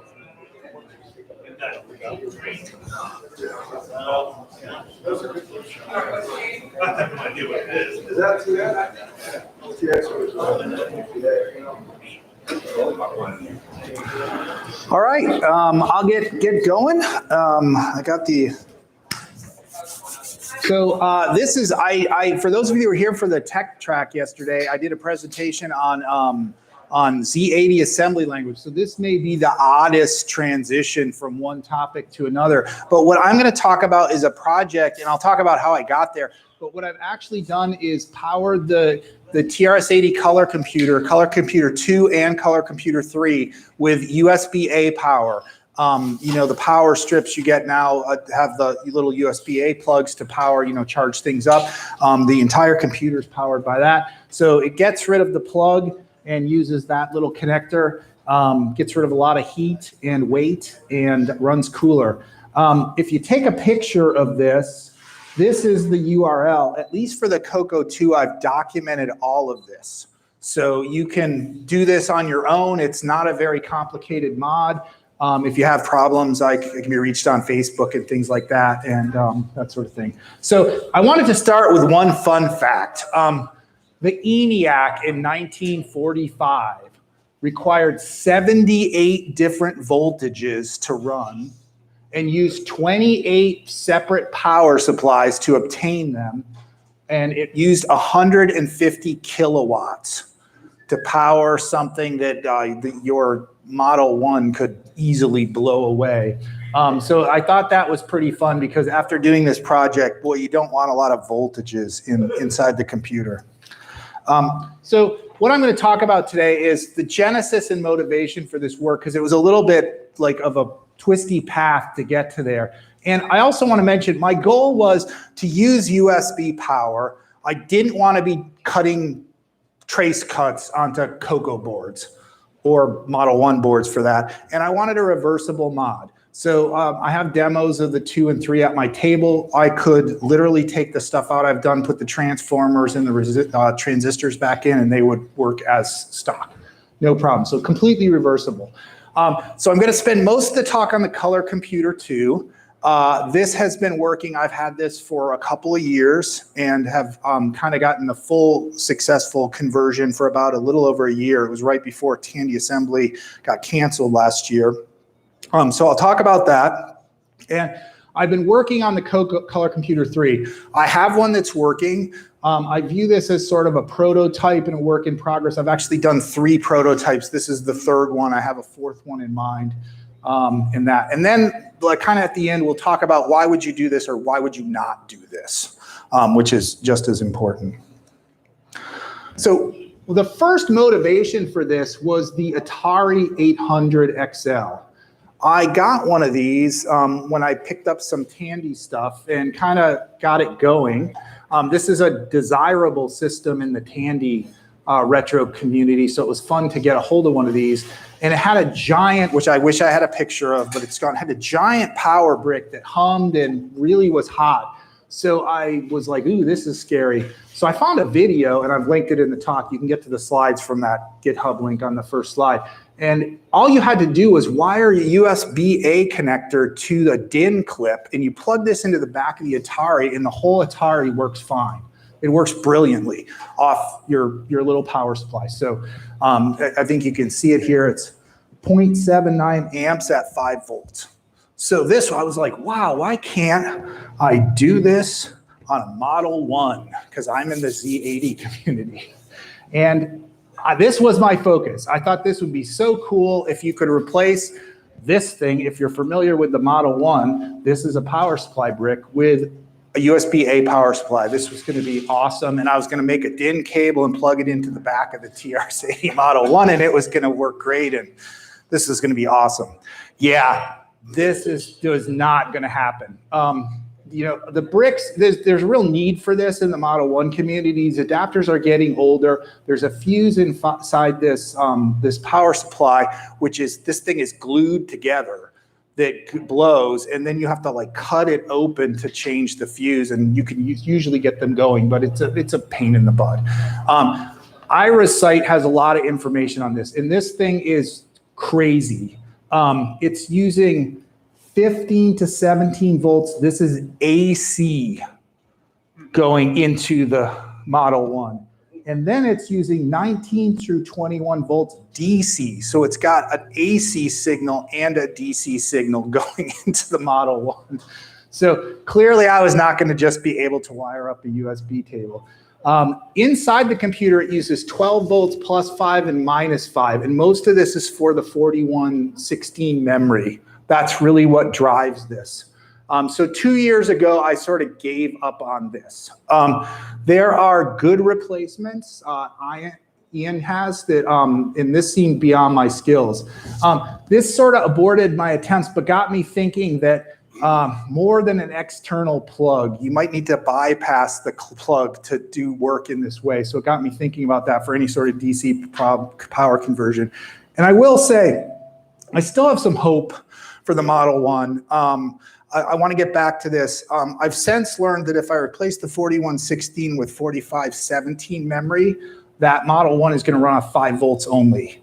And then we're talking a totally different game. And probably you could remove the DIN and put a USB socket there and run the Model 1. So this is a future project I'll take on, but I'll also put it out there. So if anyone else is gung-ho, they can jump right into it. So enter the color computer 2. I have a USA-made Coco 2 I really like. This is it. It has the squashed keyboard. I got it cheap, and I knew nothing about Cocos. I was a Z80 guy, and I kind of came to Tandy Assembly 2 years ago, or 3 years ago, and was like, oh, Cocos, these are neat. Let me get one. And I bought like the complete wrong one to buy. And it was 16K. It didn't have extended color basics, so I upgraded it to 64K, got somebody in the community to send me a ROM. Then I discovered Coco VGA, which we have the display, which I loved. This was awesome. I did that, and I also had installed, this will come back to Ed Snyder's composite modification before Coco VGA, but I didn't really like that as much. I liked the Coco VGA better. But one of the things I ran into was right here, on the color computer, this was super hot. In fact, my case was almost like warping by how hot this was. And so I got on Coco Discord and I was asking folks, what the heck is going on with this? This is really weird. They said, well, is your power supply bare? Is there no cage around it? Yep, bare power supply. Oh yeah, that runs really hot. So yep, I have that. They told me, oh, if you get a cage power supply, that's better. So I was like, well, where am I going to get one of those? Nobody's going to open their Coco 3 and give me that to replace my silly thing. So I poked around with this, and I made a video. I show sort of how to clean the keyboard up and repair it on this. And then I sort of remembered the Atari XL. So I wondered, could I change this to USB-A power? So this was my goals. I wanted to power it with USB-A. USB-A is really simple. This is the pinout. So you have 2 data lines, and then you have ground and 5 volts. This, you might say, well, why didn't you go to C? C is way more complex. So if you have to go there, then, you know, it certainly can deliver a lot more power than a USB-A can. But boy, you know, there's a lot of pins on this, and it's kind of, you know, controlling different things. So if you have to go there, you have to. But I was hoping I wouldn't, and so far I haven't gone there. Also, for this is like kind of what you have to work with a USB-C, because this is eminently solderable. You can buy connectors and you can easily solder wires onto these connectors and things. This is a little more like you couldn't really solder direct into that. You'd have to do that. So you might be able to get a cable and figure out how to mod it, but I didn't go through there. Power technologies come a long ways from the 80s. So I suspect this, out of my cheap you know, power strip, the power's probably better than what's coming out of the transformer. Maybe I'm wrong. And these transformers aren't getting any younger. Like I said, the motivation on the Model 1 is we've definitely had problems. You know, those bricks don't last forever. And also, you know, just safety third, I guess, or whatever. You're probably not going to kill yourself with 5 volts at 2.5 amps. So I was reasonably careful, but I'm not going to kill myself mucking around with USB-A problem. I wanted to make it reversible. I said that early on. And I did a lot of, like, when I played around with this, I sort of like got videos out. So there's some videos, and I put stuff on GitHub. I'm not really like much in the Coco community, or at least I certainly wasn't when I was there, as I like bought the wrong Coco 2 when I started off. But, you know, I did talk to some folks I respect and sort of avoided the noise, because there can be a lot of noise on the internet, I'm afraid. And honestly, I wanted to learn more about PC power systems, the early stuff. So this was kind of just personal growth. But all of this said, I will say, like, please be safe. You're mucking around with, like, you know, if you're playing with the transformers and stuff, like, don't, you know, be careful. This coming out of the Z80 community, we sometimes are mucking with things around the CRTs and stuff. So I think we're very, like, learn to be safe around this stuff and very much respect these things. You know, like, Cocos work most of the time. So if you buy like 20 of them on eBay, probably 20 will work. On a super bad day, maybe 19 will work. So, you know, just be careful if you're doing this stuff, safety. So right away, I had pretty good success. This was actually like stunningly easy to do. So if you wire up to a USB connector, the outsides are power and ground. You can easily find 90 connectors. And then I wired it up to a little clip that I could clip onto the board. So then I found, I did a lot of checks on the board, but you can pretty much wire into any capacitor that you, when the power's on with the power connector, the transformer, you find out which side is ground and which side is plus 5 volts. And I just clipped on around C28. Here, and put the power and ground, unplugged the wall power, and plugged this into the USB, and the entire Coco 2 came up. Worked fine. There were several things that didn't work. Oh, so I was going to show where this was. It's just one of these one of these capacitors. You could go on any of these. I just went to one that was easy to clip onto on the Coco 2. It's just convenient. You can go anywhere on the grid. So the trial cable worked great. The machine came up, and in fact, I used this for probably 8 months, just like with the cable, because the limitations were this. The power switch doesn't work. When you plug it in, it's on. This is probably pretty obvious because you're injecting power right onto it. On-off is accomplished by unplugging the USB-A connector. The serial bit banger doesn't work. So unfortunately, drive wire does not function. You can't do that. And the cassette input doesn't work. Output works fine, but input doesn't. It needs the 12 volts. We're going to get to why in a minute here. Ed Snyder's composite mod didn't work because it tapped into the AC side of the bridge rectifier. It used AC power. So this was interesting. I found out that. So if you have a mod in my webpage that describes this work on the Coco 2, tells you how to spot an incompatible mod by looking at the AC side of the bridge rectifier. And if you have any wires going in there, that mod will not work if you do this. But I actually found this quite usable, and you can make up one of those little clip things yourself. You know why? Because it's super easy and it works great. So you can use the SDC and joysticks, And if you need a missing feature, you unplug the USB-A and you put your wall adapter back into the wall and turn the machine back on and everything works. If you need to use DriveWire or you need to use the cassette, it works great. So I did sort of make a video about this, which was fun, and played around with it. So this was me back in this world.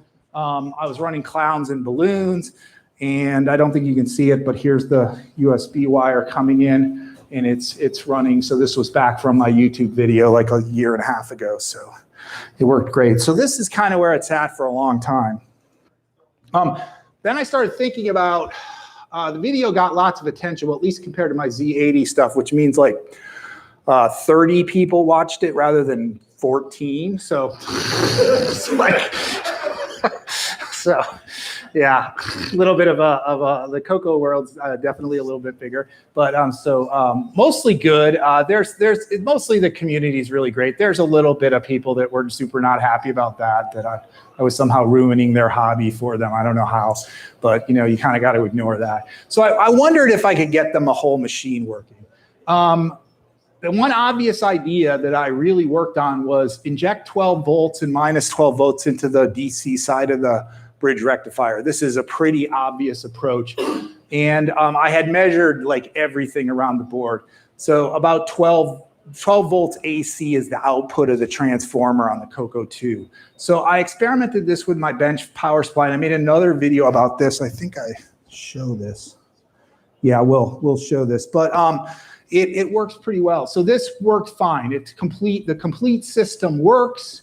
And in fact, I played around with this. You can go down to about 9 volts. And in fact, everything works. The 12 volts is really for the RS-232, and that's got a little bit of slop. So most of the time, everything I tested anyway, it worked fine with plus or minus 9 volts. And again, Ed's composite mod didn't work because it needs AC power. At this point, I think I put the tuner back in my Coco 2. I took Ed's mod out and put the tuner back into my Coco 2, which somehow that worked. I'm still surprised I managed to pull that off. So here's from my video measuring with the, this is measuring with the power on. You're seeing on the bridge rectifier here, this is what from the transformer turns AC into DC. And one part of it is the AC lines.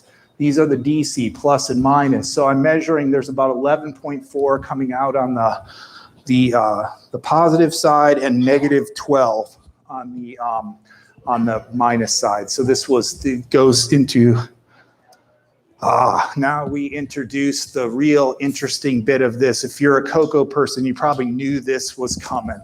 So at this point, I could inject that. Where was the problem? Why was this not good enough? Why didn't we just do a mod where we have 12 volt plus or minus going into this rail? That would work perfectly fine.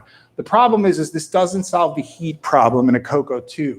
The majority of the heat is coming from this. It's Q1 in the system. And if you look at a Coco 2, this is like a little oval shaped piece of metal that's like inside a giant heat sink, and it's got bolts holding it in there. So this is the transistor that works with the salt chip to make 5 volt power in your motherboard. This is how it happens. So Q1 and the salt enter the picture now. And this was me doing the injecting with my bench power supply, and it worked. You can see it's using slightly under 1 amp of power to drive the whole Coco. So this is very encouraging because getting 12 plus or minus 12 with under 1 volt is good. But Q1 is hot, and I got stuck here because I knew nothing about the salt except it was like a Radio Shack chip that is not replaceable, and I didn't know much about it. So I got stuck here. But I knew what I needed to do was isolate the parts of the motherboard. The DC side, I needed to isolate the 5 volt part from the 12 volt part and try to get the board to work. So this shows, it shows Q1. You can see, you can imagine it's probably hot with all that stuff around it. And here's how I plugged in. This is the plugging in plus or minus 12 volts from the bench power supply into the actual bridge rectifier. And you can see my Coco VGA card in there. All right, so getting help to get unstuck. I learned a little bit about buck transformers on eBay. These will produce, given some input of DC power, they'll produce a negative voltage and a positive voltage, either going up or going down. And the real thing I needed was that ground in on this transformer had to be the same as ground out. It could not change ground. And the reason was I was going to use the 5 volts in other parts of the board. The one I used, which is, here's the penny for the size. This is, you can actually see at my table, is a little bitty one, and it can handle 700 milliamps for 12 volts. And I ended up on the Coco 2 using the 9 volt one, and it could handle 800 millivolts. So this would allow me to get 5 volts and plus or minus 12 volts, or 5 volts and plus or minus 9 volts. This is what I needed if I could isolate the DC sections of the board. But I didn't know how to do that. I had some ideas. So this is where the community comes in, and Terry Trapp at the time was working on a salt replacement. I think this project has been successful. I think you can actually get salt replacements now. Who at the time was working on it, this is well over a year ago, and we chose to remove Q1. So some of the options, bending up chips on the salt was an obvious one I had thought of. But I was really scared to do that because these were not at the time replaceable chips. And this is kind of like, to me, like cutting the traces on a Coco. I didn't want to do that. I could trace cut the connections to Q1. This would be fine, but would be harder to do, but I didn't really want, this would make the mod sort of harder to undo, and I didn't really want to do that. So the solution that was adopted after talking to Terry for a while was to desolder Q1 and take it out of the machine. Part of the reason for this was Q1 is designed to run super hot, so I'm unlikely to damage Q1 by desoldering it. I can put a little heat into that, and I'm probably not going to destroy the transistor. And it is supposedly one of these. You can actually get a hold of one of these, I believe, online for a few bucks. I'm not 100%. I've never tried to do this because I think the one I still have still works. So and removing it is unlikely damage. But this is hard to do. Getting the Q1 out of there is a little bit of work. All right, so then I came up with a permanent Coco 2 mod, and this is what it was. There were a couple things that I wanted to, okay, this is me getting the Q1. This is the Q1 thing out of the computer, and I left the heat sink in there. In fact, probably a good idea would be to just wrap tape around this and shove it in there and just tape it over. So if you ever needed to find it, it would still be in the computer. But what I did was, here is the layout. This is very simple, and I'll talk about some of the things that are sort of nice to haves versus things. So 5 volts comes in and goes through the power switch. When it comes out, it goes into the buck transformer into C28 to power the main board. Goes into the buck transformer, and you get plus or minus 12 out. Those go into the 2 sides of the bridge rectifier. So they will power the salt chip and make your serial connection like the bit banger work and everything else. But because we removed Q1, what we've done is we've shut off the change of 12 volt power into 5 volt power. So that will just be running from this connection here. The only other nice thing to have here is I'm using just a jack that you can see here. For those of you that have never liked that the power cord is hanging out of the back, this allows you to plug this in and remove it. So if you're moving the Coco, you can take everything off of it and remove it. All right, here's some more pictures. You can see this for real.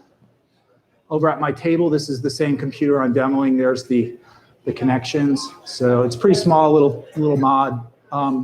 There's a few solder connections, but it's not too hard. And we've got more just showing the power switch connections. What are the benefits of this? This runs cool. The left-hand side of the Coco, I can run it all day. And matter of fact, you can do a side-by-side comparison. Go to Brendan's Coco 2 and feel the left-hand side, and then come over to mine and feel the left-hand side. And they've both been running about the same amount of time today. So that's because of not just the transformer, but the Q1 transistor is the large heat source there. What's left that's making heat is the CPU, really.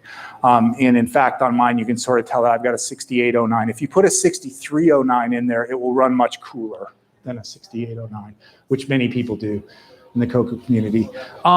The Cocoa transformer is not always on. Some people don't know this, but I had definitely noticed it. I would come back after a week of that computer not being on, and if you put your hand there, it was still warm, and I didn't understand why.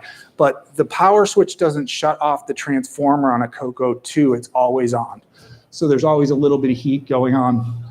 Most people, I think, use a power strip and shut the power strip off when they're not using their Cocoa. If you don't and you use Cocos, that's not a bad idea to do that, but it would be always on. So that gets rid of that. And I honestly think the power is just a little bit better. So hopefully it'll do that. Uses just under 1 amp to power it. There has been one in the wild done. I sent out a couple of kits to folks I sort of trusted who I didn't think would destroy their computers trying to do this. And Neil Blanchard recently installed it. This is not my stuff. This is what Neil posted. This is Neil's computer that he did this exact mod on, and he really liked it. This was a really pleasant surprise to just come up on Facebook and have someone do it. In fact, he talked about this, and if you listen to Cocoa Crew, the most recent Cocoa Crew broadcast, at the end, Neil talks about this for about 10 minutes and is pretty happy with it. So we've got at least one external install, so it's kind of fun. Any questions on that before I talk about the Cocoa 3? Go ahead. You said it was a little hard to desolder that transistor. Yes. Do you have any tips, or how did you actually go about doing it? Yes, the talk yesterday in the tech talk about repairing, that was really good. You really need a good desoldering skills to get this thing out of there. If you had, well, you shouldn't really do this mod if you don't have the skills, and I'll talk about it because you don't want to destroy your Cocoa. But if you have a solder sucker and you know how to use it, I think you could pull this off. I think Neil's pretty good with it, so he did say getting the Q1 out was kind of finicky, but the other option is you have to cut the trace to Q1. And that's the other option. I didn't want to go there, but you could do that and then leave Q1 where it is. It's the same outcome, whichever you wanted to do. But it took me, I'm pretty good with a solder sucker, but it's a little bit tricky, and it's a wider, that transistor has pretty thick legs. So you'll have to check if your solder sucker's got a wide enough dimension. You might have to get a new tip for it to make it work. Anything else? All right, so obviously if you post this to the Cocoa community, the question is going to be, what about Cocoa 3? Because this is like the computer the folks love, or a lot of them do. So this is still a workout. When I tried this with the tryout cable like I did on the Cocoa 2, it did nothing. It didn't work at all. And I since learned why. But one of the reasons is the Cocoa 3 actually needs another voltage. It needs 8 volts going into the tuner to actually function properly. So when I tried it, I think I was hooking up to the TV and I didn't realize that the monitor might have worked. But you have to connect to 8 volts into the tuner. The motherboard is more modern, so this is a little harder to work on. It's not so easy to just clip stuff onto this thing. The parts are smaller and the spaces are a little bit less, so it was harder to play around with it. You have to remove Q1 and IC36, but this is way easier than getting Q1 out of a Cocoa 2. So to do this mod is much simpler than that. So getting a good approach has been hard. I've tried 3 prototypes. I'm still not completely done. So this was my first prototype. I did a buck transformer up to 12 volts, and that runs into another buck transformer. This is a takedown transformer that I dial in exactly 8 volts. It worked. But I was running into kind of the tuner would fuzz out on the sound. It'd go bzzzt, bzzzt, every half hour or so. Many of these tests, I didn't really say that. When I was doing this, I would oftentimes fire something up on the Cocoa like OS9 or some sort of stress test and run it for like 24 hours straight just to see that it was stable and it was running. So during that, I noticed it would buzz out on the tuner. And oftentimes I'm running the RGB monitor to one screen and I'm running the tuner to the other with both sounds on. So I'm, all the outputs are going, that sort of thing. So there was some heat in this though that I wasn't super happy about. It wasn't much. So I went to prototype B, which was to use 2 buck transformers, one to go to 12 volts plus or minus, and the other to be an adjustable one that I took up to 8 volts. This destabilized the 5 volt grid. For some reason, the USB power did not like this. and this would reboot the computer probably after 45 minutes of use. So it was kind of a no draw, and I think largely the advice was you can't really use two of these at the same time, at least in the configurations I was using, very reliable. So I was left with, I still want to go down from 12 volts to 8 volts for the tuner. So enter like the total hack, which is what I've got here. So I was like, well, let's just put the plus or minus 12 volt back in. I'll use 2 diodes and 1 LED to just drop the voltage a little bit. And that's what's running now. So this crazy concoction is 2 diodes going into an LED. And through each diode, there's a little bit of a voltage drop. And this takes it down to about 8.5 volts. And that wire out of the LED goes right into the tuner connection. So this is pretty good. It appears stable. I'm still testing this out. But there might be a prototype D. I didn't try this. And it's occurred to me recently that the Coco 3's power conditioning on the board is much better than a Coco 2. It runs cooler to begin with. Maybe going back to the injecting 12 volts into the bridge rectifier DC might be an excellent solution for a Coco 3. Just use the onboard power supplies and let it run, and it'll have a little bit of heat, but it might be a reasonable solution and be a little bit simpler than my other prototypes that require like removing parts from the board. This would be incredibly simple. You'd have the buck transformer, 2 wires going onto the bridge rectifier, and that's the whole mod.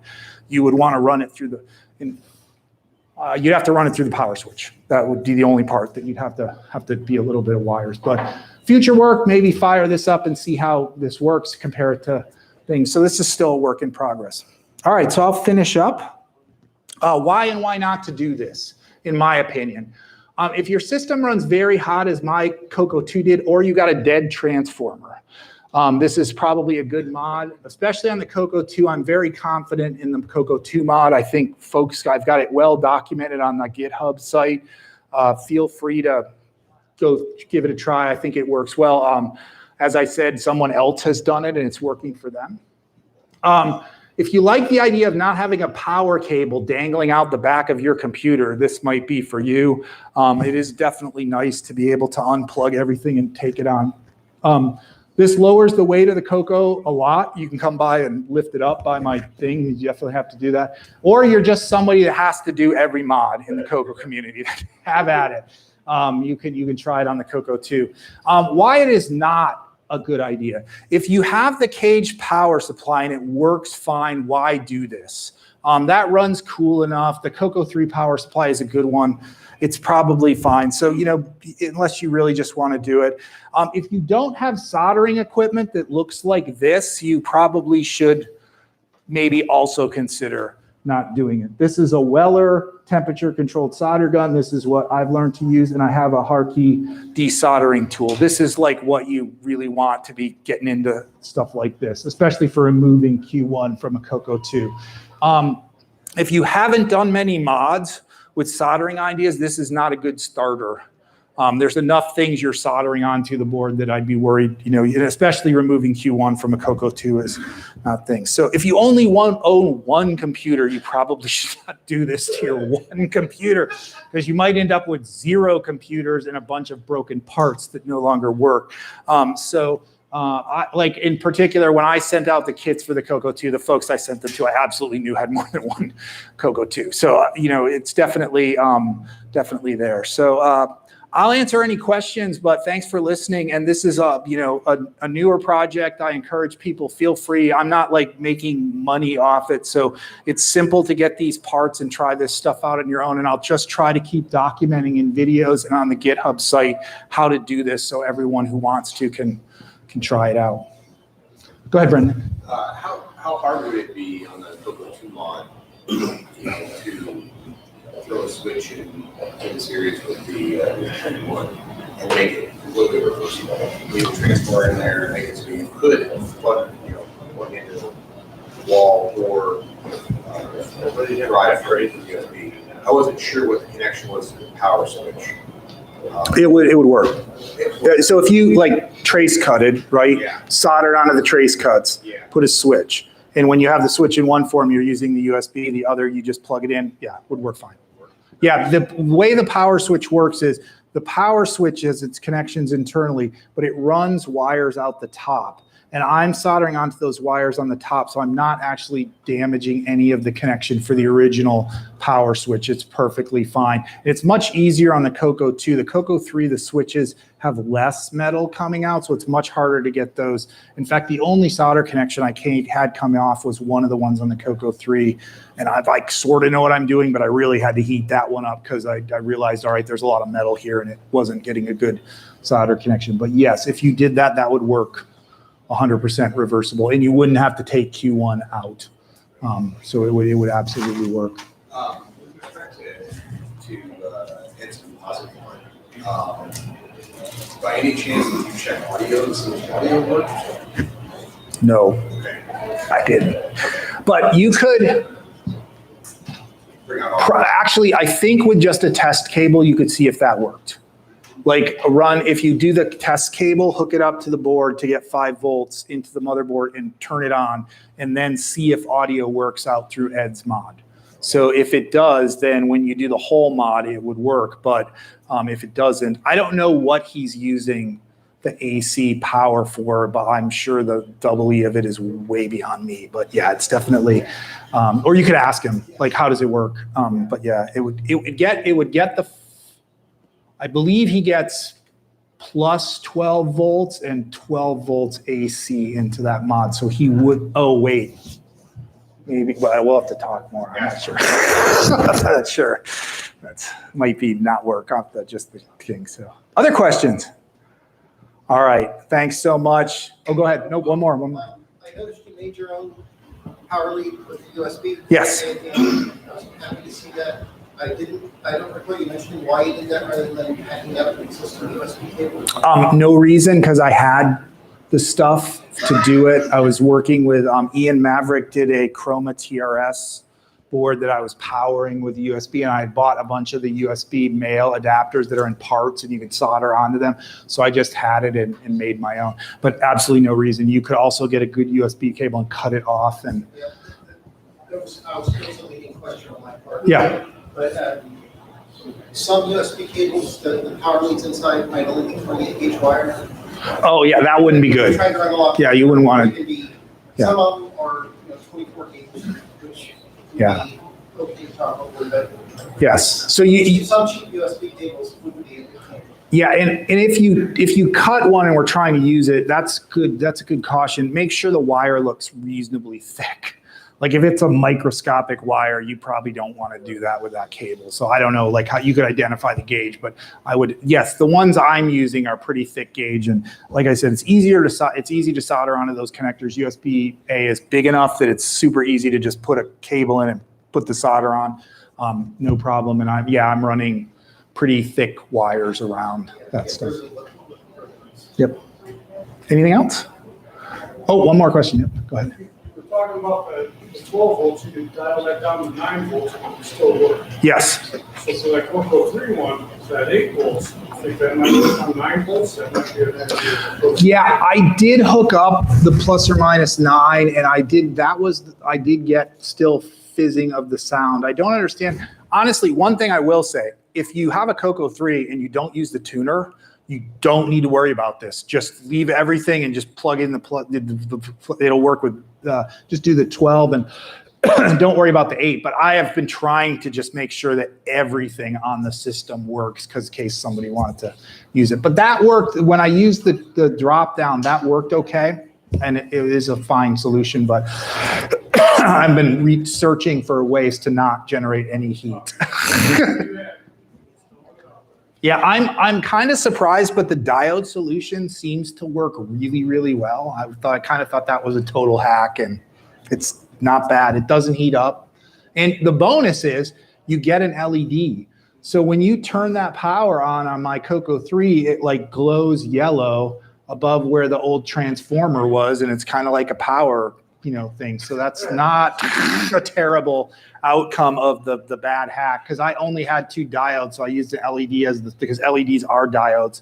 I used that as a third one and it lit up and I didn't burn it out. So I was happy, but it was only later that I realized, oh, this is kind of cool. When I turn it on, I get the yellow glow from the inside of the Coco, so you could call it a happy accident in modding. Any others? All right. Well, thank you so much. I think much appreciated.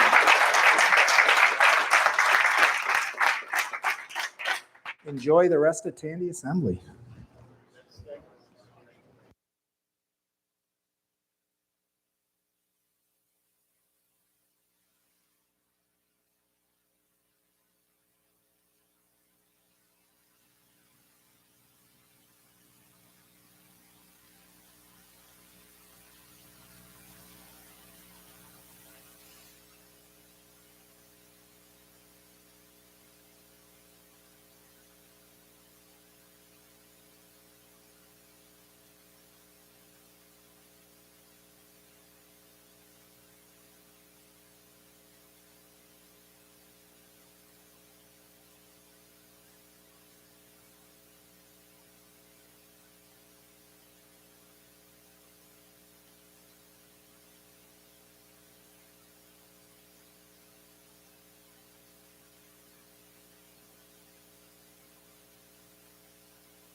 Check, check, check, check.